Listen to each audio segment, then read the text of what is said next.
你这么卡的啦？你给我那个对焦前后都对一下。对，交代的，后交代，这个你要手动。对，这个你给我对一下。没有，你这个要实时调的，你先拉准，对啊，你不用推太对。哇，这有点卡。对呀，这个他妈的太卡了，还是昨天那个好用啊？为什么要给我换掉呢？它机器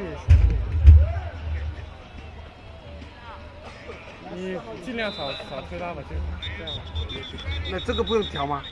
这个不会啊，你宽这么大，它不会虚的。这个红色的就代表是实的，是吧？你往里推，然后没有那个就是虚。关键。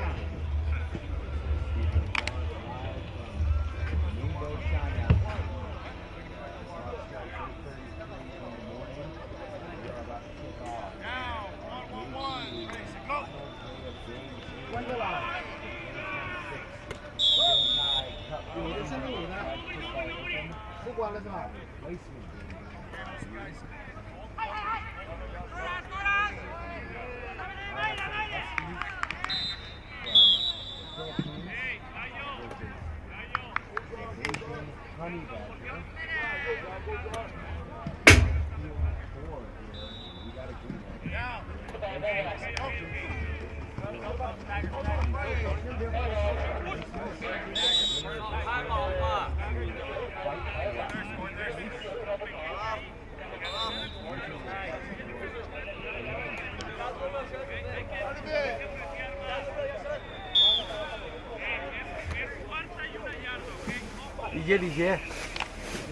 李杰，我们这场比赛开始了呀！啊。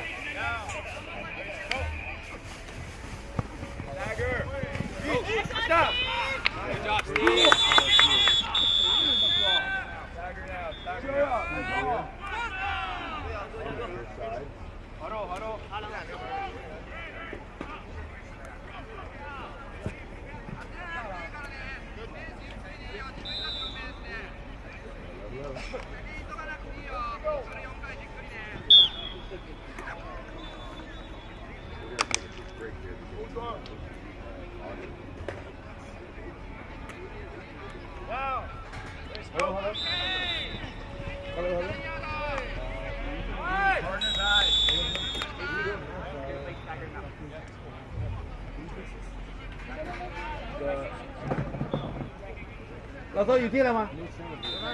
你看我摄像机是供电还是电池供电？那这老周。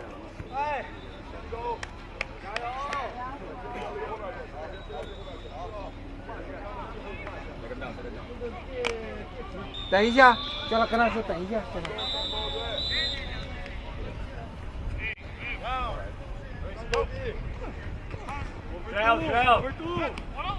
Melo.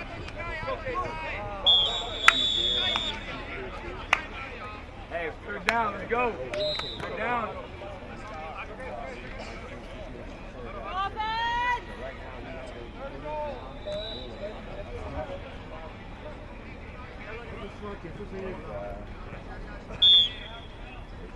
老周，他解说调好了吗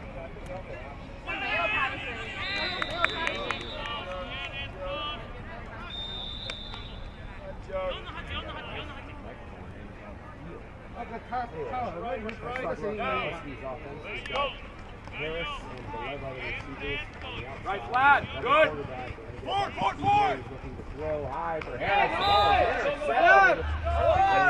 Honey Badger bringing it all the way back down to about the 21.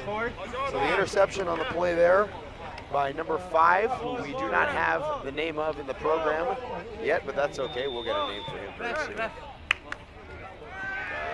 Honey Badger is going to take over on offense. 反正声音是没差的，主题没差。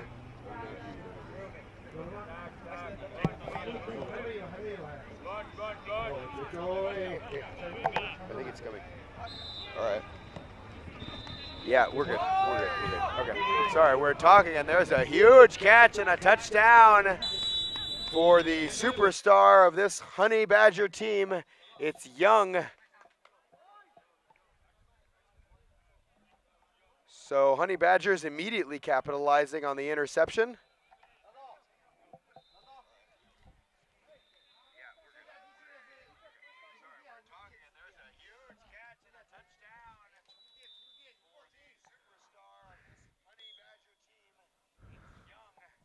So right now, Honey Badger after the turnover, you see an incomplete extra point attempt.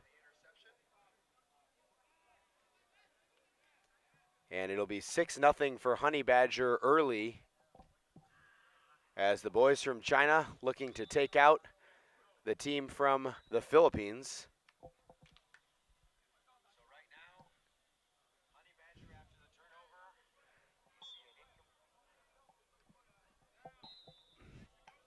All right, so Casey is back, and we finally have all the audio sorted out on the broadcast so we can start working.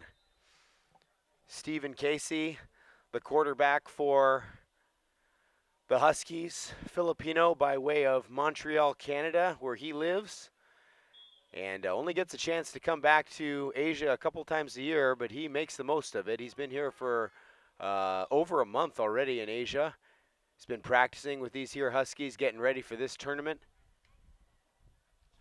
And he's got a throw on the run here deep for Cohen Harris, too deep, and it'll be incomplete, so it's going to bring up a third down. So Casey, you'll see him operate in a double quarterback look a lot with his buddy, number 24, Steve Neer. Snapping the ball for the Huskies is Brian Shoney, the captain of this Huskies team. Shoney's got those red sleeves on. And the outside receivers here are Emil Baleva from Cebu, Philippines, who actually lives here in Ningbo, China. Guy played so well at the last tournament, they offered him a job as a coach. And at the bottom of the screen, number 1 is going to be Dags Mumbuai, also one of the leaders, and I believe maybe a co-captain of this Huskies team as well. So the main guys behind the Huskies team are Brian Shoney, Dags Mumbuai, and there's a high snap over the head of Stephen Casey, and Huskies maybe woke up on the wrong side of the bed because they're struggling to get started here in the early.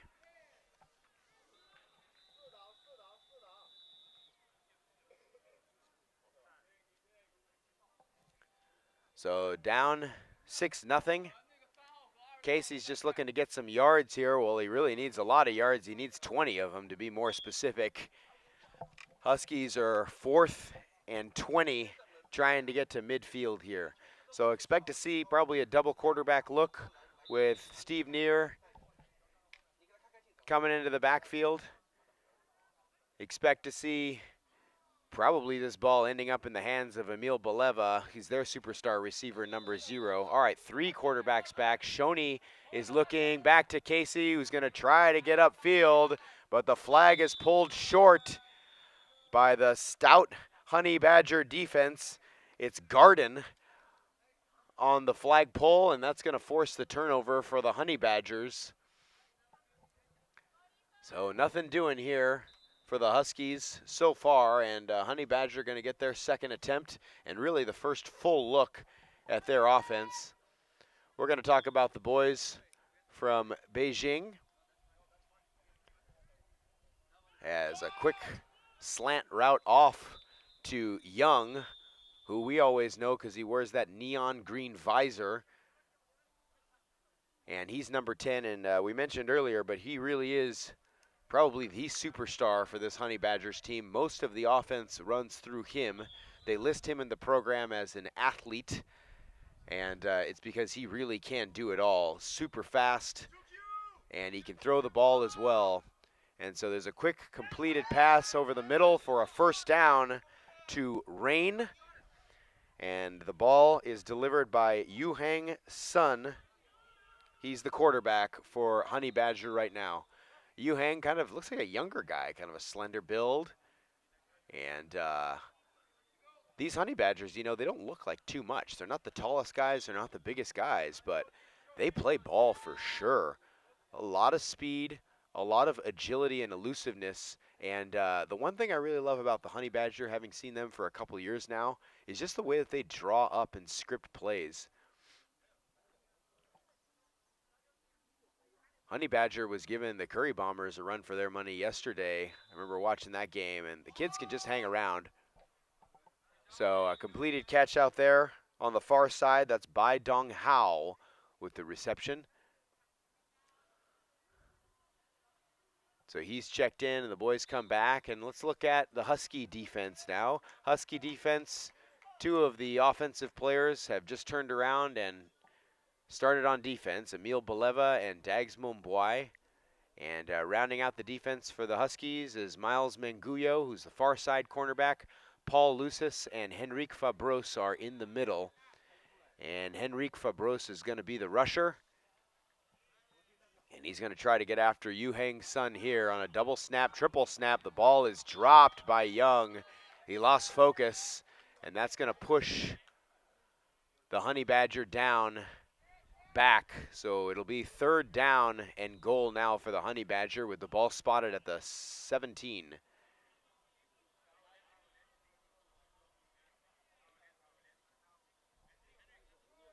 All right, so the Huskies, we got a chance to look at them early yesterday.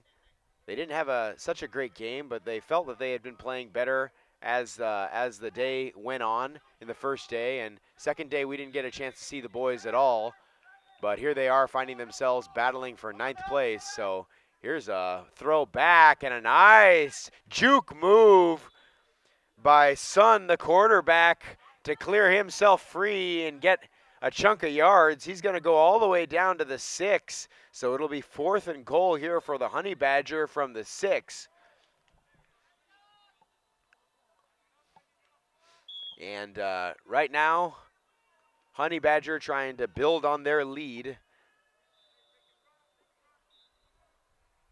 They've got a 1-score lead right now, and they'd probably like to make it 2. All right. Rain here is in the slot. Snap back, double quarterback. They're going to give it to Young. Dags is going to come up and try to cover him, and Young is going to try to isolate Dags and see if he can make a move. He can. And is he going to throw it? No, he's going to come back, and he's still dancing around Young. He's going to run it, and he's got the Honey Badger touchdown. We said that everything runs through Young, and we weren't lying. This kid is unbelievable. Dags Momboy isolated up against him, and it's just a little bit too easy right now for the young superstar of the Beijing Honey Badger team. He knows he's got a great matchup, almost, no matter really who he's lined up against. And Dags just kind of shakes his head and says, "Yep, did my best."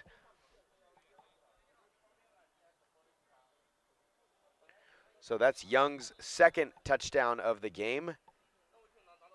His first rushing touchdown, and he's going to catch the extra point here for one more. So that'll bring it 13-0 right now in favor of the Honey Badger.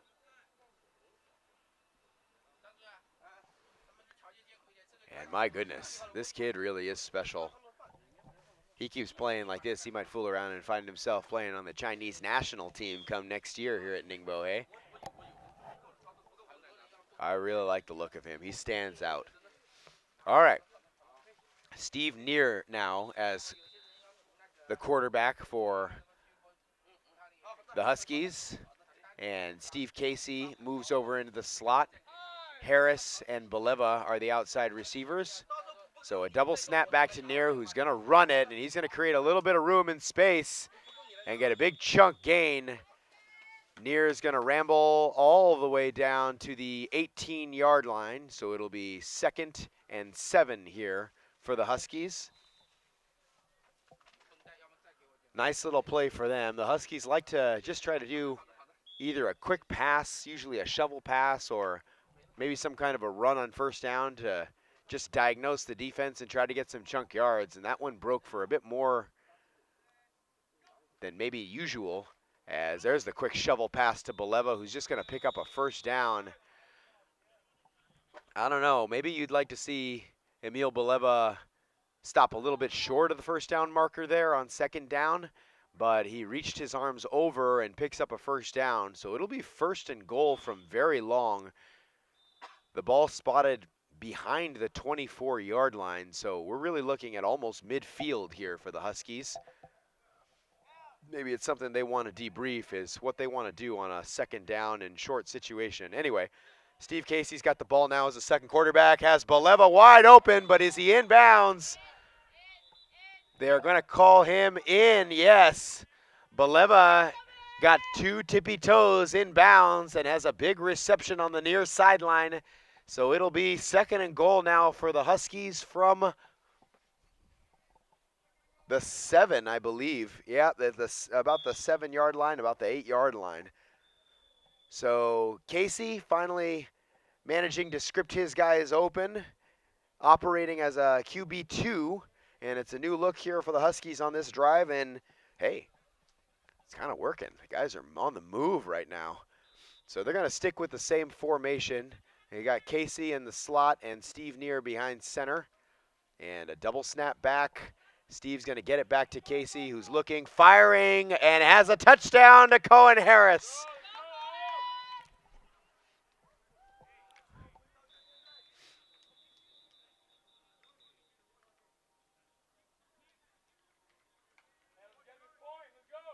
So Cohen Harris picking one up there, and we like what we saw out of the Huskies on that drive. They moved Casey into the slot receiver position, side snap to him, who gets it back to Neer, and at that point, Steve Neer's got the option to either run or get it back to Casey. He's been getting it back to Casey, and that's all Steve Casey needs, is to have a little bit of, how do I say, airspace to operate, and he's going to get an extra point here to Baleva, and it is good. So the 1-point extra point attempt is successful, and it's now 13-7 here in favor of the Honey Badger. So yeah, with the Honey Badger only bringing 1 rusher, and the rusher having to respect Steve Neer's speed, it leaves Steve Casey open to basically just diagnose and pick apart the Honey Badger defense. And when he's got a lot of time like that, he's a very professional quarterback. He can cook. And so we're going to see a quick pass over here as we rotate over to the Honey Badger side. Sun completes one to Bai Dong Hao, and this is going to be a gain of about 5.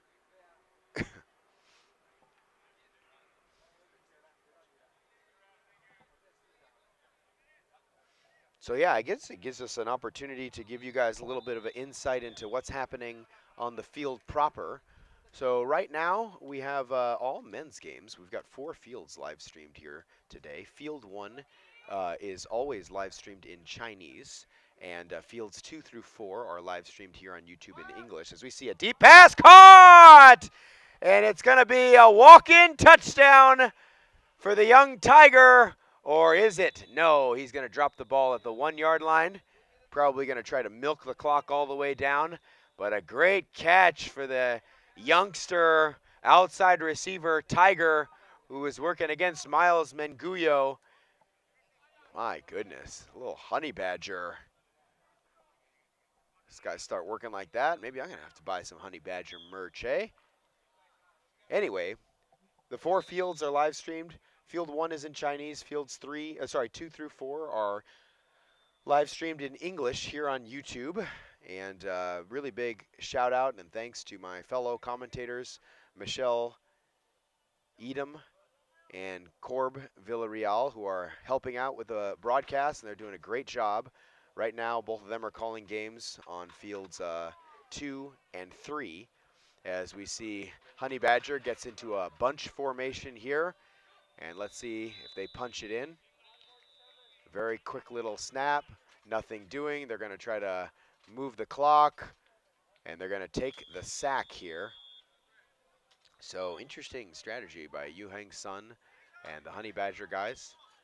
They're trying to kill as much of the clock as possible to get the boys into halftime. And I believe maybe time was called.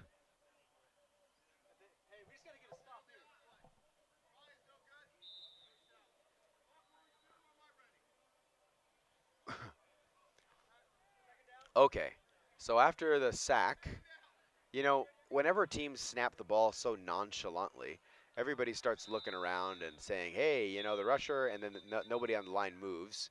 You know, the rusher's trying to get in there, but even he's confused and he's deviating from his path. There's always a lot of confusion, and people start asking for flags. But they're going to just call that one down, and we're going to see Young working an easy touchdown, a hat trick already in the first half for Mr. Young. We told you he's him, and he really is. So that's going to extend the Honey Badger lead 19-7 now, and it looks like they're going to go for a 2-point extra point attempt here. So for your information, coming up next on fields 1 and 2 will be the men's semifinal matchups. Field 1 is going to be in Chinese, so if you're watching this, it's unlikely you're going to be able to access. That will be that will be the NHC men's team, that's the Chinese national team, versus the Apex Jet Force team, which is a compilation of players from the U.S. and around Asia. And on field 2, I will have the pleasure to call the Curry Bombers versus the Croydon Rangers. So that will be coming up in about 40 minutes from now. All right, so Young actually drops the throw back to him, and that kills the extra point attempt. So with 10 seconds remaining in the half, the Honey Badger has done basically all they needed. A great job of clock management by the Honey Badger to milk as much time as they could off. And with a 19-7 lead, the Huskies will have 10 seconds to launch a missile.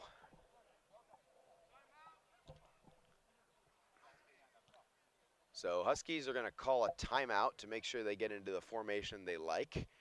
Wonder if they'll keep Steve Neer behind center. But the personnel for the Huskies right now is Cohen Harris and Baleva. They're the outside receivers. And the triple battery of Brian Shoney, Steve Neer, and Stephen Casey. So big shout out to all of our friends here watching from the Philippines. Maybe tuning in nice and early in the morning on a Sunday to watch their Huskies. We appreciate all you guys, and we love you. Gonzo loves you. All right, it's going to get over to Steve Neer, who's going to get it to Baleva, and Emil is going to get forward all the way for a first down and more. A very nice pickup. He gets out of bounds. That's going to kill the clock with, I believe, 1 second left. My goodness, what a nice play right there from Emil. And he stayed in bounds and just kept running up the field. And you're like, man, get out of bounds, get out of bounds. But, hey, nice job by him to leave the Huskies 1 play left right now. All right, it's 1st and goal. Ball spotted at the 22. And it's going to be 1 play because there's only 1 second left on the clock here in the first half. And with the Huskies down by 12, they'd love to cut this lead back down to a 1-score game. All right, so Stephen Casey and Stephen Neer are both in the backfield now. Honey Badgers have 3 men deep and declare 2 rushers. So both of them come up ready to attack the double quarterback look, and Huskies bring Shoney back as well, but they're going high to Harris, who drops the ball. Harris had a good opportunity at it, and I think he thought that there was going to be more traffic around him than there was, and the ball hit him in 2 hands and falls incomplete. So that's how the half ends. It's Honey Badger 19, Huskies 7. We'll be back in a little while.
So we're back in the second half, and Huskies just broke their huddle as their defense steps on the field, and the guys said, find a way on 3.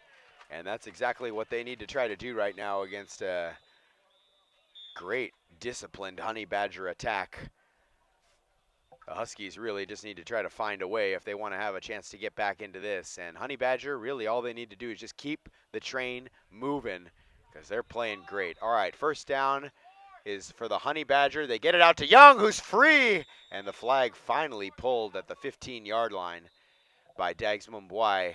Man, this guy Young can dip those hips so well. And they're going to spot the ball actually just on the plus side of the 15-yard line, so it'll be second and about 10 here for the Honey Badger.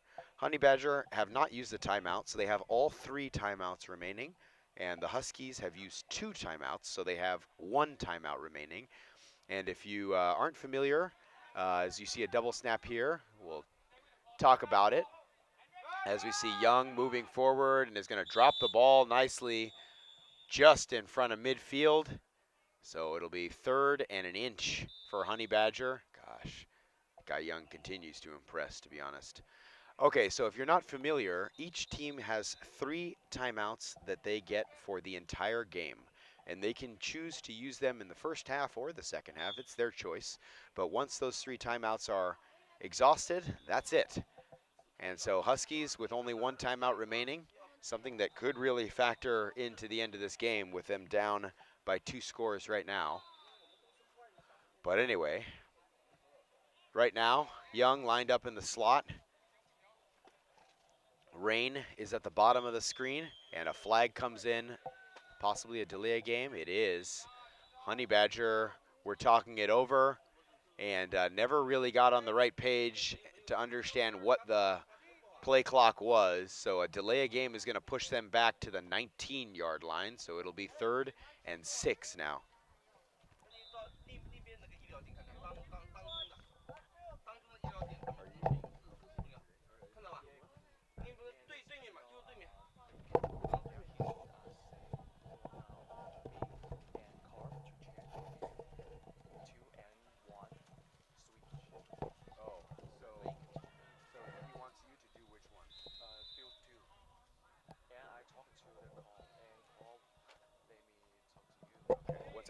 All right, excuse us on the broadcast here. We got to take a quick emergency break to sort out some logistics. So we'll be back in just a second.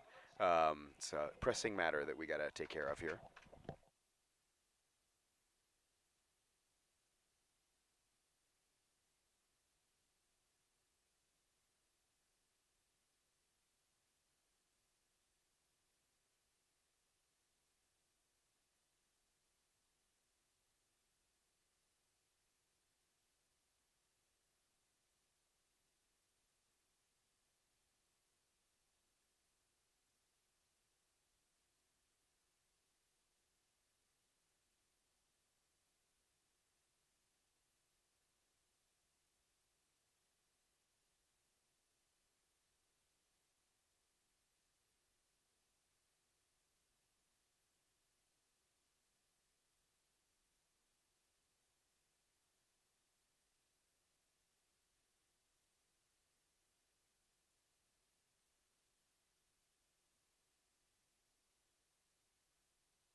Okay, so Gonzo here, and I really apologize, but we've got to set out settle something with the way the rest of the live stream will work in English and in Chinese. So we're going to step away from the broadcast, but the coverage will remain.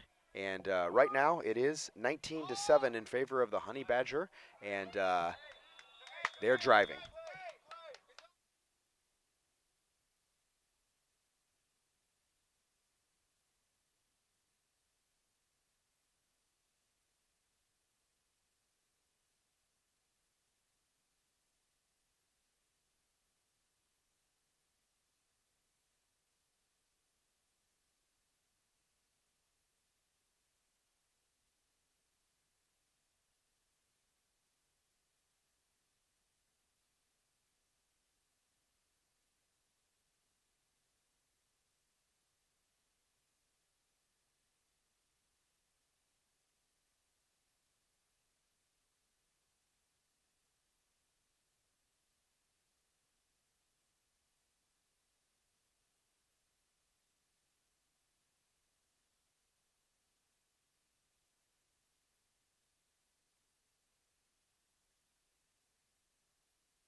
不应该我去顶一步，不是我不应该顶那一步，他站着不动就开了。对，我抓完了往前顶。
Hey, alert the shot over top. Alert the shot over top.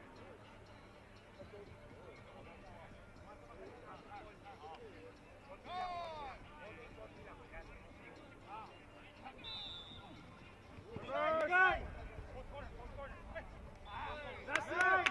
That's it. Good job, Cohen.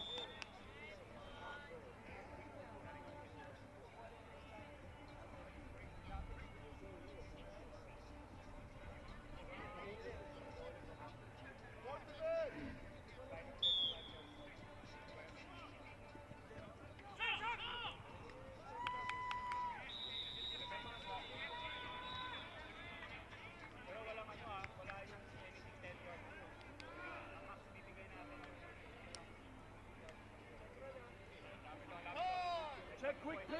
Check quick pitch.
没事，他是在个自己上。然后说呢？两个都输了。 All right, so hey, after all that, welcome back to the broadcast. Gonzo here, and I'm joined by Blake. How you going? Blake from Australia. Yeah, We picked down up a under. free agent just now. That's why we were gone. Anyway, we got Steve Casey firing one in the back of the end zone. Caught by Colin Harris for a touchdown. Hey, we joined the broadcast back, and look at us. We see another Colin Harris touchdown. And all right, Blake. So here's the situation in this game, and then we'll introduce you and see what's going on. It's a 33-25 right now for the Huskies. It looks like they're going to go for the 1-point extra point attempt. And yeah, so basically what happened, why we left the broadcast, is we got pulled over and said, okay, we need to discuss something about the rest of the live stream for the day. What fields? Because Blake, we're running 4 fields here. Lots happening. Yeah, it's a lot happening. And the first field number 1, is in the Chinese broadcast. Yeah. But the marquee field for the day is actually going to be field number 2. Got it. And so basically what they were saying is, okay, we're going to have the Chinese broadcast come over to field number 2, but what we're going to do is we're going to put you guys at a separate table, and so you'll have a simultaneous English and Chinese broadcast on the main field, which absolutely makes perfect sense as we see Honey Badger pulling up here. Oh, a little bit of contact. Contact, eh? Okay, that's a little bit. So Bai Dong Hao was the recipient of the pass, and he's going to get right up to near the smart first down play marker. pulling up just before the halfway. Yeah.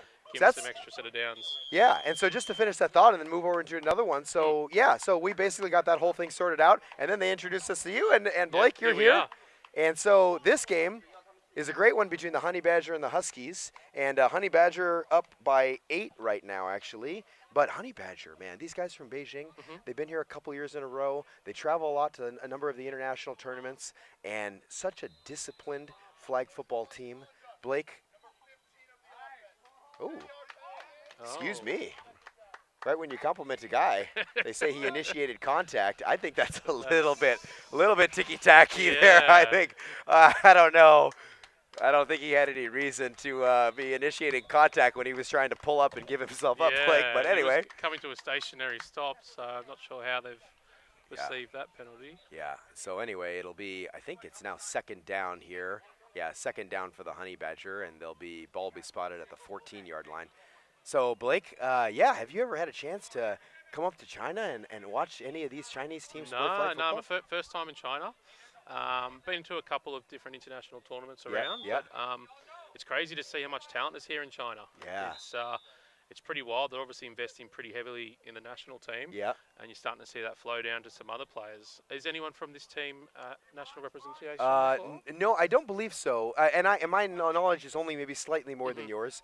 But I think that the national teams are mostly here and set. Those are the NHC teams. Gotcha. So they have for the men's division NHC men, and then for the women's they have NHC 1 and 2 because they have one team each in each division. And those, to my understanding, are kind of the core of the national team.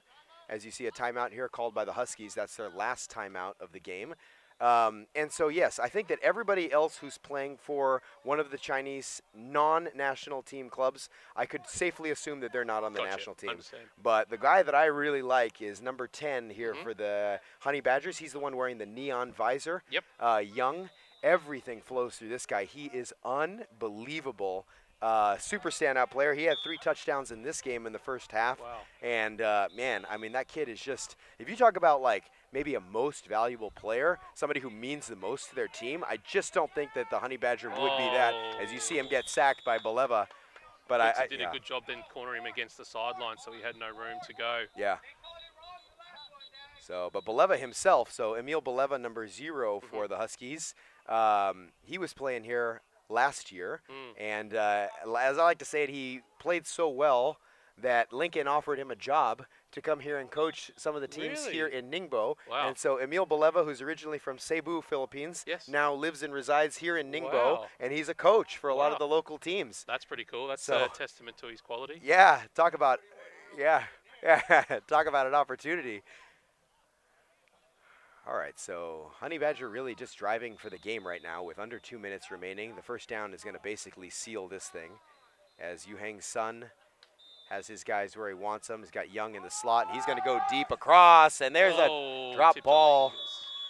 I believe that was by Dong Hao they were targeting again. That would have sealed it. So yeah, how's everything down under, and what brought you up? What brought you up to Ningbo this time around? Yeah, look, I actually came up for work for the week. We do a fair bit of stuff in China at the moment with suppliers and so forth. Yep. Tied it into a bit of flag football. It's amazing to sort of see what else goes on around the world in flag, how it's growing, how they structure it, what they do, picking up some things from there to take back home. Yeah. You know, in Australia, we've only been doing sort of flag the last 3-4 years. Obviously now, being it's an Olympic pathway sport, there's some good money coming into it in terms of funding and so forth. Yep. We're starting to see the grassroots grow. Different levels start to be there. So for us, it's pretty exciting to see this play against some of the best players around the world. We don't know. I mean, Australia's so remote, it's hard to sometimes get players down there and competing. You know, we've got a tournament coming up later in the year, which would be fantastic. Yeah. But we've been so impressed. I mean, to be honest, I've been playing flag football in Southeast Asia for 15 years, and only in the last, basically the last 1 year, have I really been introduced to the Australians playing flag football, and we always knew that there were a lot, as you see Steve Neer dancing, and is going to get sacked here. A big sack for the Honey Badger. They're going to have to hustle back here. Yeah, that's Shiji Dong. But yeah, we've been really grateful of teams like the Dingoes United, Callum Holst and his guys, and now the Rangers who come out here, at least on the men's side, and we've been so grateful of ladies teams like the Lady Gremlins who come out, and yeah, the it's big been, dogs they've been around as well. Yeah, it's been so awesome, man. I think we're starting to see some more players wanting to expand their horizons, and the opportunity to play elsewhere is a huge advantage. All right, so with time winding down, I guess it's a good opportunity for us to kind of lock into this game here. They're going to give Emil Boleva a first down, and all right, it's going to be 1st and goal here for the Huskies. And after all that, they were kind of getting dominated a little bit by the Honey Badger, but they find themselves only down 8. So this Steve will stop the clock as well, getting the first down. So Steve Casey and his guys, with probably around a minute left and no timeouts remaining, are going to try to punch one in to save the game here. Pretty critical they got the first down there to stop the clock. Yeah.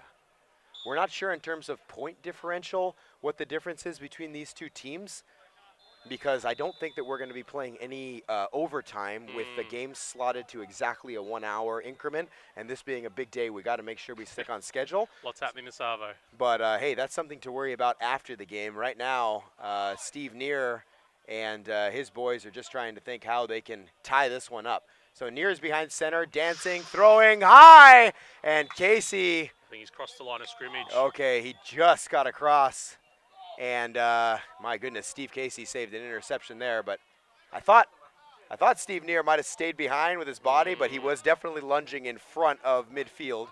So that penalty is going to set the Huskies back to the 20-yard line.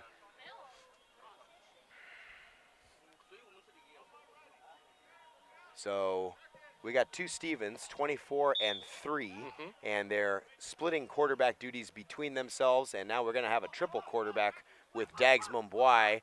They're going to get it back to him way back in his own territory. He's going to launch one to nobody. So probably a smart decision by Dags, not normally known for throwing the ball himself, found himself at his own 7-yard line. And nobody open, and so just kind of launch one into the void, and they'll live to have another down. The blitzers did a great job then cornering them, taking away the space. Yeah. So Honey Badger now showing 2 up and 3 back. The up men are Shiji Dong and Island. Island with that blonde hair He kind of looks like a more like advanced version of Young. They both look the same, but one just a little bit more jacked. All right, Casey gonna throw it back to Near. He's gonna try to get it back to Casey. He's in trouble. He's getting it over to Dags. Dags is in trouble himself, getting it up to Near. Too far. Oh, the double rush of Honey Badger. Penalty or flag on the play. Another one, yeah. That's the game right there. So with all that double rush of Honey Badger with a 3 behind Blake was just too much for the Huskies. So, hey, that's the game.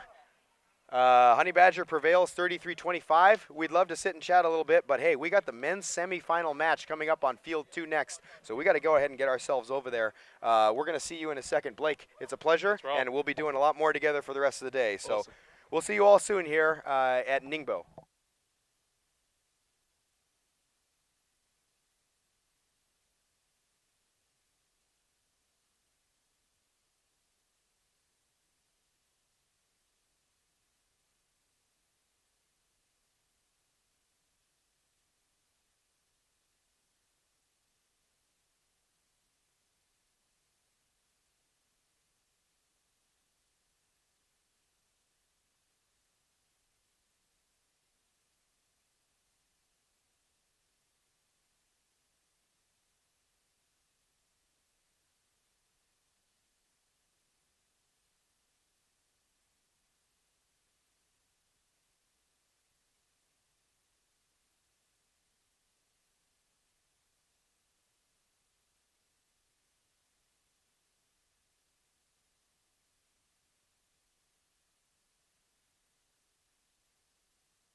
Nice throw, way to work.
Hello, folks. Apologize. We are late to get on the commentating. I have Michelle Idom here, and then we also have Blake. Blake, welcome to the stream. Thank you. Excited to be here. All right. Are we? We're confirming with our audio team that you can hear us. All right. He looks happy. He looks happy. Are we here? Are we here? All right, let's get a confirmation. Oh, we got an okay. Good. All right. Once again, we are at the consolation game. We have Team Rock from Korea against the Bangkok Droids, which is a Thailand team but has some little extra international seasoning with players from the U.S. So, Blake, tell us a little bit about us. Welcome to the stream. Tell us, so you're from Sydney originally. What has you in Ningbo? I'm actually here just to have a look at what's going on around the world in flag. It's a pretty exciting time for the sport. It's still in its infancy in Australia. No catch there. No catch, yeah. All right, well, it looks like Timo was not able to get the ball into Darius. We're going to go check score real quick, making sure audio is okay, and then we will give you a great play-by-play. Yeah.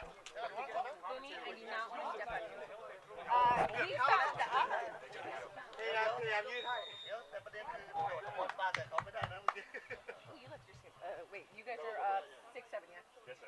Are you up? You're down? We're down. That's okay. All right. Woo! You guys have been watching a great game. So just a confirmation of score. The Droids are down by 1. They have 6 versus 7 on Team Rock. So I actually had the opportunity to call the Droids' heartbreaker of a game, down to a buzzer beater, down by 1, 2 to win the game, go for 2, completed pass, but unfortunately a penalty on the play, and they lost, and the Cray Bombers were able to advance. But I was wondering to see how the Droids were going to respond to that. Blake, as a coach that coaches and supports lots of teams, what do you tell your athletes after such a discouraging loss like that and have to come back the next day and instead of going to semifinals to consolation? I guess just a clean slate, start fresh, wipe it. It's a new day, it's a new game. You've got to focus on what you can control, and what you can control is what you do on the field at that point in time. Beautiful. All right. QB back, trying to go for the first down. Number 8 from the Droids tries to get a piece of it, is not able to stop the ball from progressing, and just like that, Team Roke has their first down when the ball is getting spotted on, I believe that's the 10-yard line. We've had 3 days of football, and what started out as some good white lines and some clear marking on the fields is a little hazy now. First down. Quarterback 17 going deep. He's got 10 yards back in the shotgun. Have number 2 in the backfield. Let's it go. Excellent. We've got a touchdown, and just like that, they scoot ahead now by 7 points. All right. So did that look like a miscommunication or just a good play on that? I think just a well-designed play, just finding space at the front of the pylon there. Drifting the plays into the middle of the field and creating separation on the edge. So this is actually my first time watching Korea Team Rock this weekend. So actually requested this to see the play here. So QB once again throws it in, throws it low. Still able to drop down, prevent it from going into the dirt, and that is the extra point is good by number 84. Holy cow, that would be Chan. We got a big breeze of wind coming through, and I almost did a yard sale. So it looks like that the Team Rock are up 14-6. Droids are gonna look to respond. I think Team Rock must have played together for a while because he anticipated what was going to happen there, the quarterback, and that was a dime. Yeah. Before his head was even turned, the ball was released. They've gelled quite well there. That's brilliant. On a different note, like I mentioned, Bangkok Droids are a compilation team. Under center is well known in the region from China, Timo at the QB. Does his patented no look. We know that right there. Him and Leon from Singapore making googly eyes at each other, and Timo just lets it go to Darius. Darius and Timo. Darius, his center, as well as the center for the Thai national team. Good friends. They play together in China, as well as you see them here, and go on each other's teams. How do you defend against that no-look pass? Very Patrick Mahomes-esque, right? Exactly, Looking one way, throwing another. And that is the chemistry that those two can because they play together. Seeing this Darius to Timo, I keep saying Timo connection is good to see. So those players do have chemistry. And over the course of the weekend, they have gotten chemistry, but the Droids have, like I said, they have Leon from Singapore, who is the #1 receiver for the Singapore national team. Wow. But then you have Nitro as well as Malik, who are American players, and this is their first time playing with them. Timo's looking. Darius is just, and he wants to let that cannon go. Oh, great coverage by Korea there. He had space, but there's definitely, they come down and you had 3 defenders there. Just over the fingertips on that one, unfortunately. He had plenty of time though. He did. He had lots and lots of time, and he definitely has a cannon of an arm, and it's fun to see. It's fun to see him uncork it. So yeah. As I was mentioning, I want to give a shout out. It is you guys are watching some Saturday Night Football back home in America, and you have your coach is on the field. He coaches the female flag in Rutgers and just got Coach of the Year. And I talk about him, and he is on. Did he get it? No. I was hoping. I've been doing a good job. You know, usually you have bad luck as soon as you mention how good a player's doing. So I jinxed him. Yeah. But yesterday I was doing some great manifestation. You guys need to talk to Coach about securing that bag and securing that big play. As Malls walks off and is taking a breather after that run.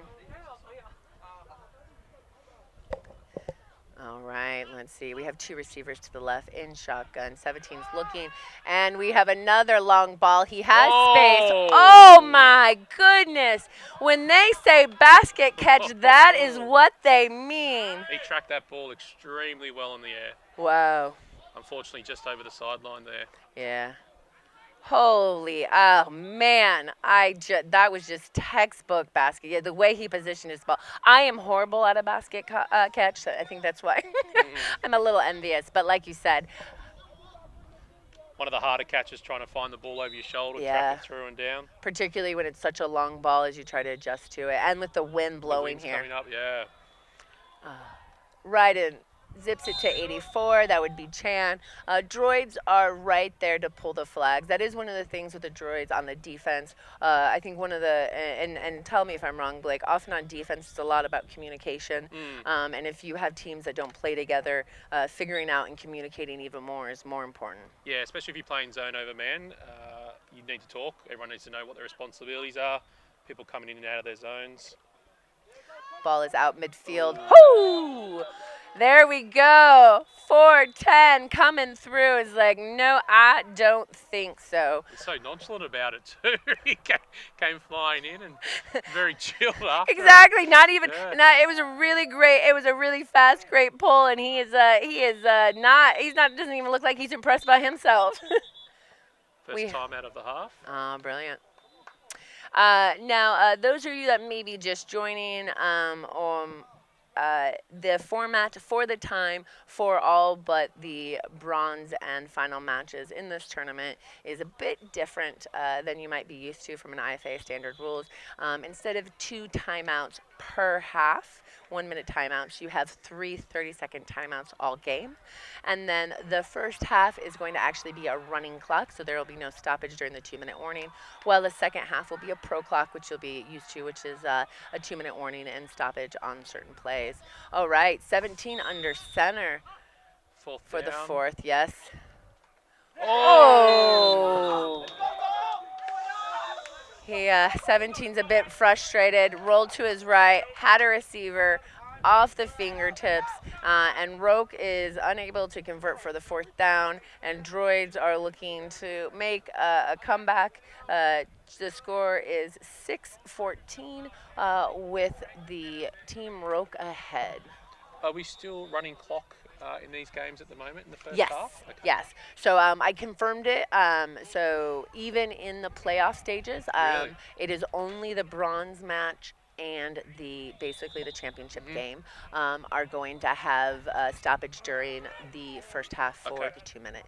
Timo goes to his right. He looks off to, goes to his left, looks to his right, my right, there we go, and hands it off to number 8, Nitro.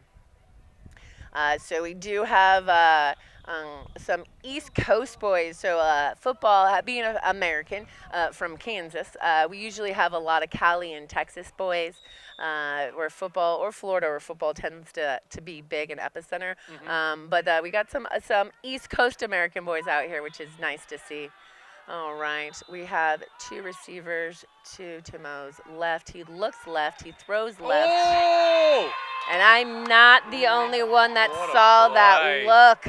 21 Dom, the intended receiver, and 17 Juwan, who is their QB, just comes in and says, thank you very much. I would like to take this ball now and score for my team. The quarterback stared down the receiver a bit too long then and just took that extra second to hesitate and allowed the defender to play underneath.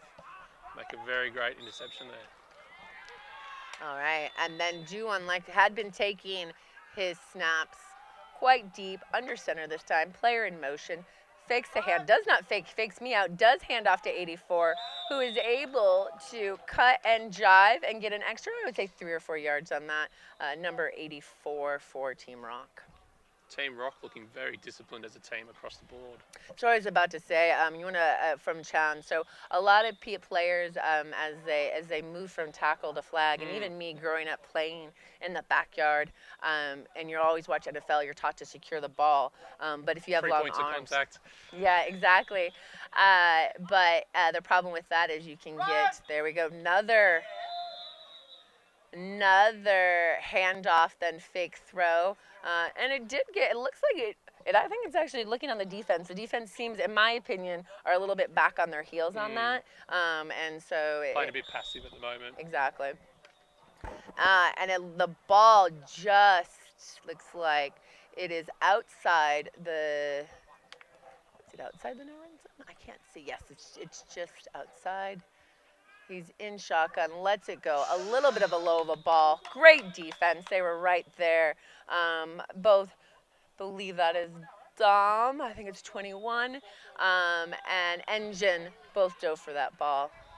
But yeah, what I was saying and you saw with Chan as he had his arms in the air, you would never, even if you're playing backyard, you would secure that ball. But as you secure the ball, as you're taught in tackle, your elbows and your arms are near your flag, and you'll end up resulting in flag guarding. Yeah, correct. Especially those with longer arms. So I usually run with what we call T-Rex arms. Oh, like right on the goal line play. I think that's the same play they scored on previously as well. Excellent. Very similar. And that is Rogue extends their lead. They're now at 20 points. And was that 16? I think that's. I believe so, It was yeah. 16 that secured that touchdown. And Roke is going for 2 here. Flexing their muscle, going the extra point. Yeah, they're already up 14 points, looking to put up and make it 15 points. All right, everyone's looking around. We're not sure. Are they waiting for, are we doing time? Yep, we just hit the 10-second time. We have Bliss there as our side judge indicating there's seconds in the play clock. Oh! You'd probably think with the running clock in the first half now, Team Rock will try and run down the clock as much as possible. Give the Droids less time to try and get back on the field and score. Exactly. And that looked from our vantage point. We had a one hand up, but it looked like he was already well past that pylon. Just an overthrown pass there. As I mentioned, so we have a 4-man crew here with our officials. Much like the players on the field, our officials and our announcers now are from all over the world. This truly is an international tournament. Timel lets it go to Darius. Darius, who can definitely be a shifty player that gets some extra yards there. Does get some, but they're going to hustle here, aren't they? Yes, they are. I think inside the 2 minutes, is it, the first half? I believe so. Get out of bounds. Yep, as they hustle. Unfortunately, I cannot hear time. That is, there we go. There we go. Well inside. Oh, they've called a timeout here? Yes, Timeout. they have, yes. Let's see what the time is. Should have stepped out of bounds then, would have prevented them having to use the timeout, unfortunately. They're in still first half, yes. Isn't it still first half? I think so. Yeah, so there is, so it is a running clock, so out of bounds wouldn't have helped. Oh, really? Okay, yeah, good. Yeah. So that is what, so we will do, so in the first half is running clock, so which a lot of the players do out of habit and good time management. Most teams have been using their timeouts in the first half. Yeah.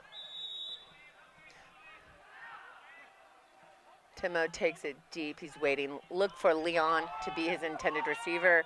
It was split between Leon and I believe that would be Dom. Those are definitely. Oh no, that was not Dom. That was Maul's number 3.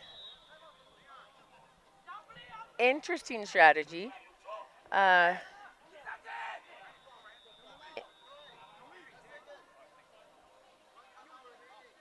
an interesting strategy. So as I mentioned, there are only 3 timeouts in a game.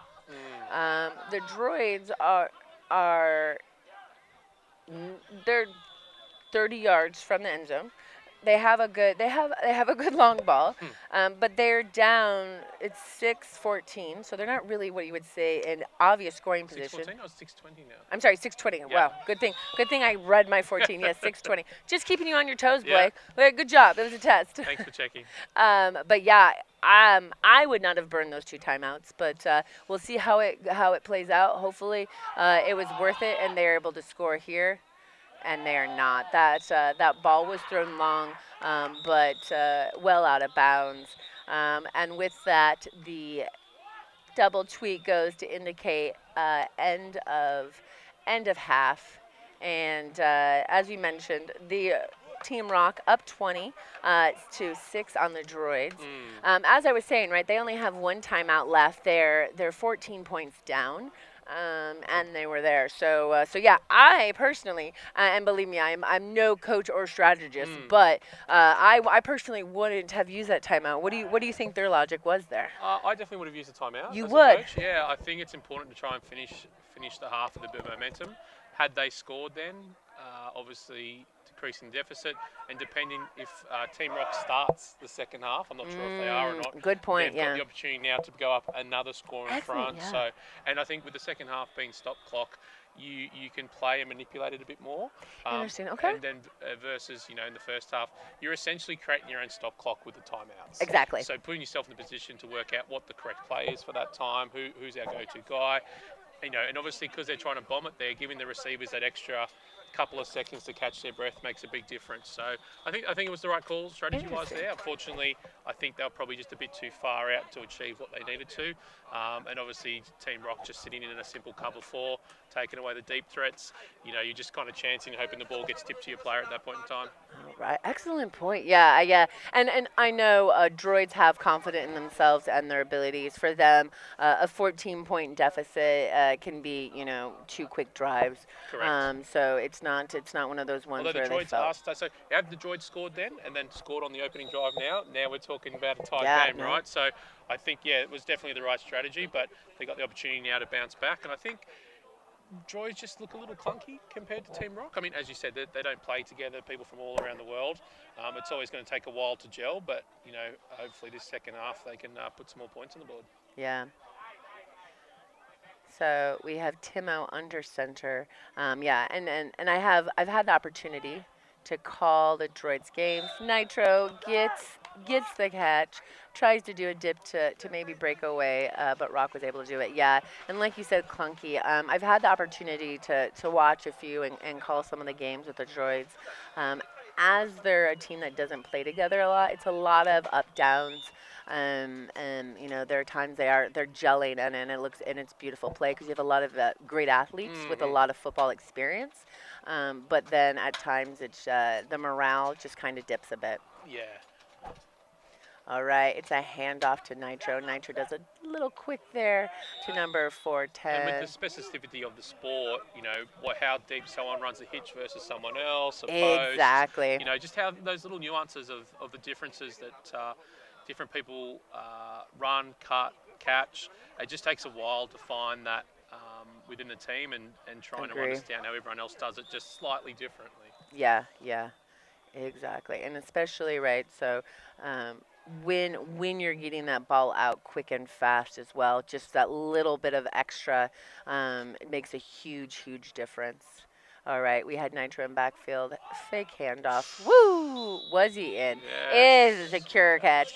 That is the Darius I am used to seeing. Darius, as I mentioned, is the center for the Thai national team. In addition to, he was the MVP when Thailand took the victory in 2023 in Kuala Lumpur, which is where I am fortunate enough to be based.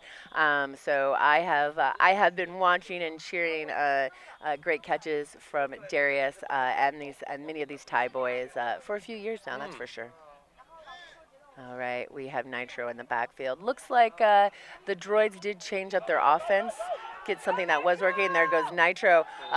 He tries to get the hips to the right and hips to the left. But Team Rogue, and like you said, they're gelling. There is more of that precision and efficiency. The defenders coming to help. I think the droids with the double QB just trying to simplify things a little bit here, just with the option of the check down each time when the deep threats aren't open, giving them a simpler option just to still continue to march the field and chip away towards the end zone. And once again, love the Team Droid support. Do not like them as walls, so let me stand up a bit on the chair so I can see over my boys from DC. Timo, plenty of time, throws it back to Nitro. Nitro and can run and does. Oh, he is. We had a diving attempt by number 4, not able to get the pull. Nitro's able to squeeze on by for an extra about 2 yards with that long stride. And looks like Droid, the different strategy, having 2 QBs in the backfield is giving them a little bit of extra life, and they're playing better on offense this half. Definitely a bit more of a buffer with the check down pass. Hey Droid, you guys make better walls and windows. Can we? Thank you. Given to, we have some supportive spectators, but making sure that we have line of sight so we can see that. Once again, the 2 in the backfield, we've got Nitro and Timo. Timo, plenty of time, throws across. Contact there. Woo!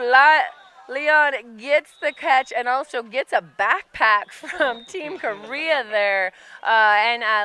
Leon has definitely been getting the brunt of it, moving his neck a little bit. Well, we'll wait to see what the ref says, but we're going to say illegal contact on defense. Yeah, playing from a disadvantageous position, playing through the player. it's always going to be a penalty, unfortunately. Playing on top of the player, generally, if you try to take the player for a ride, usually well, it results in illegal contact. Because of where the spot was in the enforcement, it was half the distance to the goal, but that also means it's automatic first down. Looks like they're inside the no-run zone, which really isn't that much of an issue here. They are going to do a bunch play with Timo under center, tries to pitch to his right. Woo! And looks right and right there. Almost able, just a little not handoff, apologize, little pitch into the middle to Nitro. So come out firing the second half. That's a good start for them. Have to be a bit more momentum for them and put them in a better frame of mind to continue to put some extra points on the board. Yeah. Definitely notice the calmness on both sides of the ball. So with that, the Droids are now just down by 8. They are going for, that's what I thought. Yep, they're going to go for 2 here to pull that in within 6 points. All right, you had Nitro in slot position. Timo going to the, Timo shuffles to the left. It looks like there is a catch, but there's more flags than there is any other signals. Let's see what it is. Yep. All right, waiting for the white hat to get the signal for confirmation. Yep. Yep. So that was contact called by the offense, fighting through. I did not see the contact as I was looking to see if there was a sack, but the extra point, the extra 2 points is no good, and that puts the Droids within 8. So Team Rock at 20 and the Droids at 12. Did you happen to see? No, I was watching the blitzes. I thought the blitz was going to get exactly. there. We also thought there was going to be a sack. All right. Number 11 gets the completion. 2 from the Droids come in to get the flag to prevent him from going downfield. Nice little first play of the drive, getting to the 21-yard line. So it is 2nd down and 4 to mid. Rock seem to be taking some more medium to deeper threats compared to the Droids in terms of marching the field at the moment. Yeah, and you know, they do have, it's an 8-point lead, but continuing to control the clock in comparison to the Droids. Wide open the middle. Absolutely. Ooh. And Dom unable to get that flag, but once again, 2 from the Droids is able to come in and help out. 2 is another, I thought I had the Droid roster here. 2 is another Thai player. Boomy, is 2 Knight? No, that's right. And 29 is Knight. Yes. Oh, yeah, Boomy, the captain of the Droids, helping me out. 2 is Non, and then 29 is 19, or it is Knight. Woo, 84. Very close on that one. That's what I love about Dom. So Dom had some missed flags there, but his ability to come back and just be a big player on both sides of the ball. Spent a little bit too much time looking at the receiver coming across there, and the DB read that very well. All right. We have Juwan, the QB, and backfield. They're talking. Miles is talking. Ball is out to number 2, Engine. I just, and maybe I'm partial and just old school, I just love the marching, the ball down the field. Doesn't make for as many exciting plays as just launching it. Controlling the clock is key, keeping the other team's offense off. I think we're 3rd and short here, about 3 yards. 2-1, takes it underneath, does a quick pitch to 11. Oh. Touchdown. Interesting. Droids look a little confused. It was just a little tippy toe in, and just like that, the Team Rock are 26-12. That was 11, correct, Blake? Yeah. That did a little tippy toe on in. Shimmy through. Little shimmy, yeah. Oh, it was 27-12. Thank you so much. They're going for 2 again. Ooh. Oh. Wow. And that is number 11. And now we are, number 11 had a great end of that, pulls in both the touchdown and the 2-point conversion. And like that, Team Rock absolutely responded, and they're up 29-12. They like the corner routes on those conversions. I think nearly the last 3 in a row have been to the same spot on the pylon. That is the, and then, so if you look at, you also see here is you have not only people from all over, but then also just levels of support and experience. So Droids are a compilation team with experienced players, but no coach versus Team Rock. So sometimes it is helpful. And Blake, you know, as a coach and someone that actually works with High Performance Elite, some of the benefits of having that coach versus coaching yourself. Yeah, just seeing how the defense is aligned, what's working. You know, it's not having that feedback and then trying to worry about what you're doing, what the team's doing. It's a lot, especially because generally the quarterback wears that extra responsibility. So not only have you got the hardest job on the field, but then you've also got to let them know what everyone else is doing, get feedback from the players. It's a lot to manage. Absolutely. And with Timo, ooh, took his eyes off the ball there just for a second. Even I think he's making the same look we are, like, ooh, ouch, yeah. Just not something you want to say. And you talk the cute way. I feel like we are a jinx. I apologize to the Droids. we spoke about him. Exactly. We're like, oh, it's hard as a QB. You got so much extra to do, and you also apparently have to catch the snap. I hear it makes it easier to throw if you have the ball in your hand. It's advantageous to have the ball in your hands when you're trying to throw. See, look, Blake is teaching me new things, you guys. If you snap the ball to me, in order to throw it, I actually got to catch it. But yeah, and that's one of those things when you get so experienced, like you're in the game, just the basics sometimes.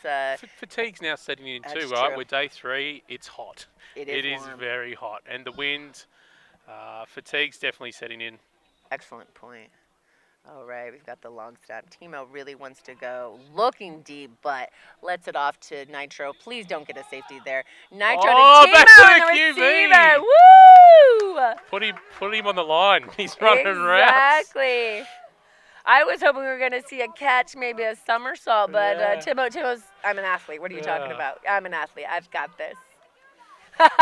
Even the spectators, we didn't know. Honestly, I've watched Timo play for a few years now. I've not seen that agility there. Look at that receiver. He has a future as a wideout. Who knew? Okay, no, it's medic. I always get worried here. We had some power issues yesterday, so the last thing you want to do is spend an hour talking to yourself. So hopefully you guys can hear us on the live stream. We got a bunch play. Blake, what do you think is going to happen here? Not that. No, that's. That is. I am not as knowledgeable as you are, but that is not what I think they wanted to do. No, I think they put the 3 deep, obviously, to try and get across the halfway. Yep. But unfortunately, the check down wasn't there. The defender was sitting right in the middle of coverage there. Yeah, and it's, that is a change of big possession. Turnover on downs, exactly. And when you say check down, so can you describe, because we have people that are just now tuning in, don't know football as well. Yeah, it's kind of your backup option. It's your fail-safe. If everything else is going wrong, it's kind of where you look to go to as a higher rate of completion. But obviously, you don't gain many yards from the check downs. Yeah. Often check down tends to be your center a lot of times. Yeah, on the route correct. They're generally going to be the slowest because they've got to snap and get up and go again. Mm-hmm. Or when I play center, I'm just the slowest on the field. So even if I'm not at center, so that is sometimes where we put the slower players at times. I am a tall target. It is my advantage. But generally the centers are the tall. The centers are generally the tallest as well. They'll put me in slot, and I'm still the check down because I wasn't fast at 20. I sure as heck am not going to be fast in my 40s. Speed catches up to you at some point. Yeah. Well, speed never found me. Never. Yeah, wow. Unlucky. There are things, I have certain gifts and talents, and that is not it. So we got a bunch formation. Joan gives it off to, I believe that would be 84. Yeah, it is 84. Chan. Muzz, a lot of extra steps laterally, not as many downfield, is flagged, and it looks like the ball is going to be spotted on the 18-yard line. You'd think Team Rocky just slow it down a little bit. They've got the scores on their side. Wind the clock down. There's no urgency. They're playing from a position of being in front. You can see here, just taking a couple extra seconds. So it's 3rd down. Fake handoff to 84. Oh, great pass play to 84. to the backside. Woo! And Chan is able to, he gets it not only the 1st down, and then gets some extra yardage after the catch along the sideline, number 84, Chan. All right. Bit of frustration setting in, I think, for the Droids, just the communication, as you said, because they haven't played together. It's very hard to know where they're supposed to be, especially in cover. If the communication's not there in zone, it's a tough one. Exactly. 1st down, like you said, Rock waiting. Chewing the clock. Yeah, and it's frustrating if you're behind and the other team's running the clock down. Yeah, and you just want the opportunity to play ball and get it, And so we have a 4-man crew here officiating, and you said Juwan as he looked downfield. So you have Bliss from Australia, one of our female officials. I'm a bit partial to another our Aussie. female officials. Yeah, Aussie. I've had the opportunity to be on a crew with Bliss, just a solid ref. Definitely, she is small but mighty. Do not think you're going to be able to persuade her on her good calls. And she's player as well. Plays as well, yeah. She's played tackle and flag. Hot dog. Yeah. She better have been she had to be an RB, a running back. Yes. So she's done everything. That is well done. You know what? Yep, that was another touchdown. I think he may have tried to pull up then to try and stop just short of the line, but That's unfortunately momentum was against him and took him across the line there. So I mean, also instincts to a certain extent. You're like, you very rarely you're always trying to reach for that to cross the plane there for that touchdown, not necessarily stop. But this drive, Chan, number 84 for Team Rock, has definitely been doing well, having some completion and gains after, as well as that touchdown. Taking a 2 points again. Double QB. Tons of time. Oh, it looks like. There we go. Ooh. Oh, through the hands. Yeah, it looked in the receiver there. It looked like the receiver had went to cut to his right and had to kind of do a change of direction quickly and kind of stumble back and was not able to get that change of direction into and get that ball. But I believe the score, I'm going to go check real quick, make sure I'm doing my math right. That the score's 35-12. Yeah, I'm an engineer. I need a spreadsheet to do the math.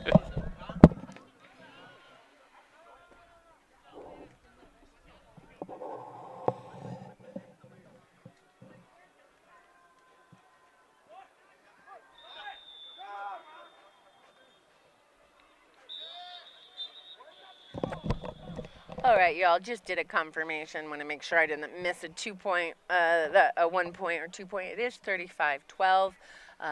We'll get a time check shortly once we get one of the refs within talking distance. So are we 2nd down now, Blake, or 3rd? 2nd down now. We've had to change a quarterback as well. All right. So we have number 8 is Nitro in the backfield. Hands off to Darius. Nice little mid gain, about 10 yards on that. So 4th down, and looks like they're just going to spot it on the 20. Oh, no, I'm sorry, 3rd down. The Georgians are going to have to play with a bit more speed and momentum now. The time's not on their side, neither's the score. So they have to try and hopefully get a couple of turnovers on defense. But obviously every time they're on offense now, they need to score. So this right here, so this is the consolation game. So this is... Timeout. Yep, that's a 2-minute warning. Yeah, I was thinking we're getting close to that. This will be, the Team Rock is up 35-12. So the mercy rule is not in effect. Mercy rule is when you're ahead by 30. So it will be a pro clock. The time will stop for change of possession, out of bounds, obviously timeouts and scores. It will keep running if you complete a pass in bounds. So this is where timeouts are helpful, and then also where you catch the ball and getting out of bounds to stop the clock. Tons of time. Nitro, Darius is just trying to get that 1st down, and oh, now, Ooh, did Dom Too get it? short. No. 2 yards short. Yeah, as he went to try to twist him back into it, the ball did not cross. I don't even think he crossed midfield before getting the pull, and so I think that Team Rock will just give them the first down here. Play it safe. exactly. I think on that as well. Oh. False start. Wow. Not the Droids, like I said, they have been. I've had an opportunity to call some of their games when they were running a high and it was clicking, and then some of the games where the wheels kind of fell off. So I've been on an emotional journey with the Droids. Yeah. Yeah, and we have their captain, and actually to my left. Sorry, we don't have another mic, Boomy. Otherwise, we'd put you on it, Boo Boo. So we have actually the founder of TFFL, Boomy, as well as the captain of Team Droids. So they have had, it has been at least, they got a lot out of this weekend. Nitro looking for someone. Wow, people had jerseys. There we go. It is, yeah, Another we're contact having on this side as a well, I flag think. fest. Leon, you're it. So whilst we wait to see what the call is, which obviously we think it's Someone, pass interference. yeah, I along think, the way, one of the I two. did see he was attempting to take off the jersey of the receiver. That there was a little bit of a hold when their clothes are starting to come off. Perhaps you should let go. Yeah. So Obviously in the final 2 minutes, getting across halfway stops the clock. Getting out of bounds stops the clock. Timeouts and incomplete passes stops the clock. So I don't believe we got, or if we did, me and Blake were having conversations, but that would based off the ball position. So it is, yep. So IFAF rules, no. it's IFF rules. Are they going to do a challenge? No. So there's also we have the confusion. So IFAF rules. Some of the Americans. Oh, great bat down. Oh yeah. So that was an illegal contact, which means it was a 10-yard penalty, an automatic first down on that. There was some confusion on the field on where the enforcement went from. And we do have that, and I think you've been to some international tournaments, IFAF rules and IFAF enforcement. We have a lot of American players where the rules are different, and the enforcement is different. And so I have been on the receiving ends of some disputes from the American players. Discussions, we'll call it. Heated discussions where there's a little more education needed. There we go. Nice little look into number 3. But I do love the response time of the Korea team. The catches are getting there, but they respond quickly. Quickly. The other thing is, instead of, you're not seeing as many diving pulls because they're in the right position. They're boxing out the runner and getting that D flag. Ooh, Dom trying to run. There he goes. Like I said, he's an exciting player. Dom, all right. We got a flag on the play. Of course we do. Oh, we have a flag on the play. Not quite sure. They're gonna probably jumping. I'm gonna be quiet. I have feelings on the jumping call.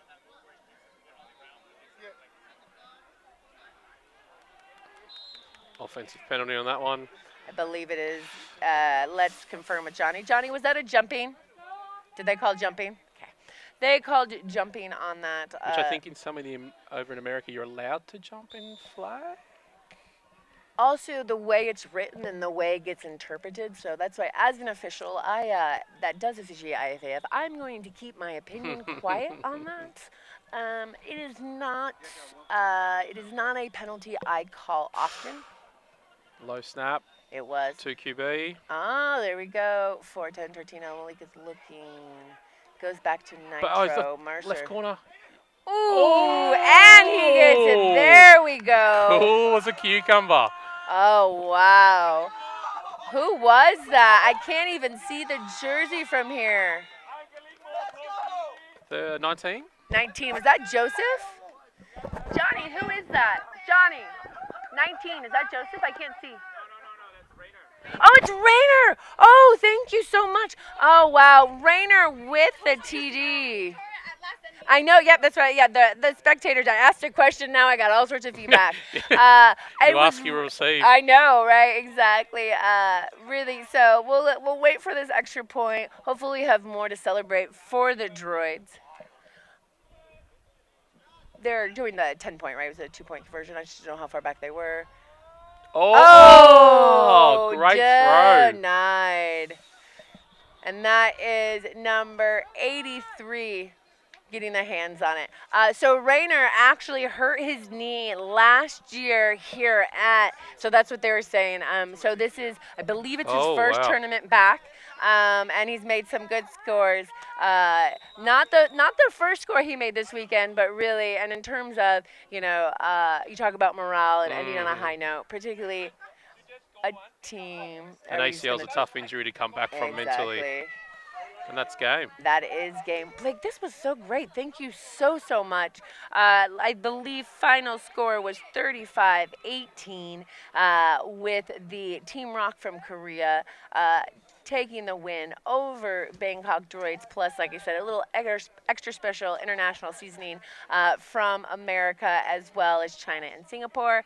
We still have more football to play, more football to commentate. We are streaming on Fields 4, 3, and 2. I believe Blake is going to be joining us for a few more games with me or Gonzo or Corb, and then also his partner Pierre will also jump in on the mic. Jump in. So Pierre also just going to give a recognition to her, just received as one of the, I think, only 30 or so women from IFAF and the Women's Leadership Development, which is just fabulous to have on this side of the world.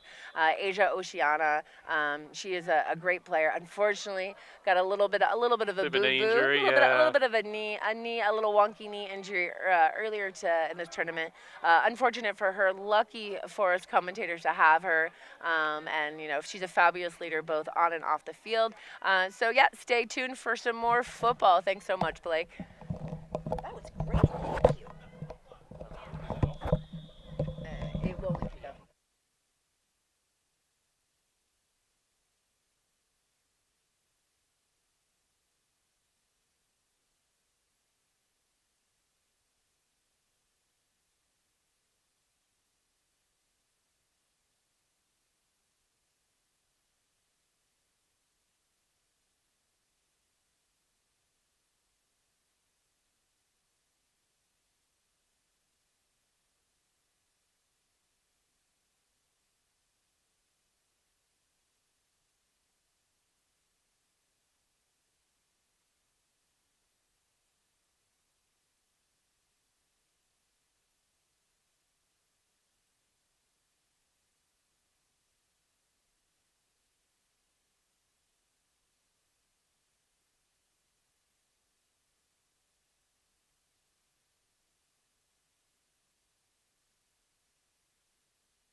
Tráeme agua, porfa.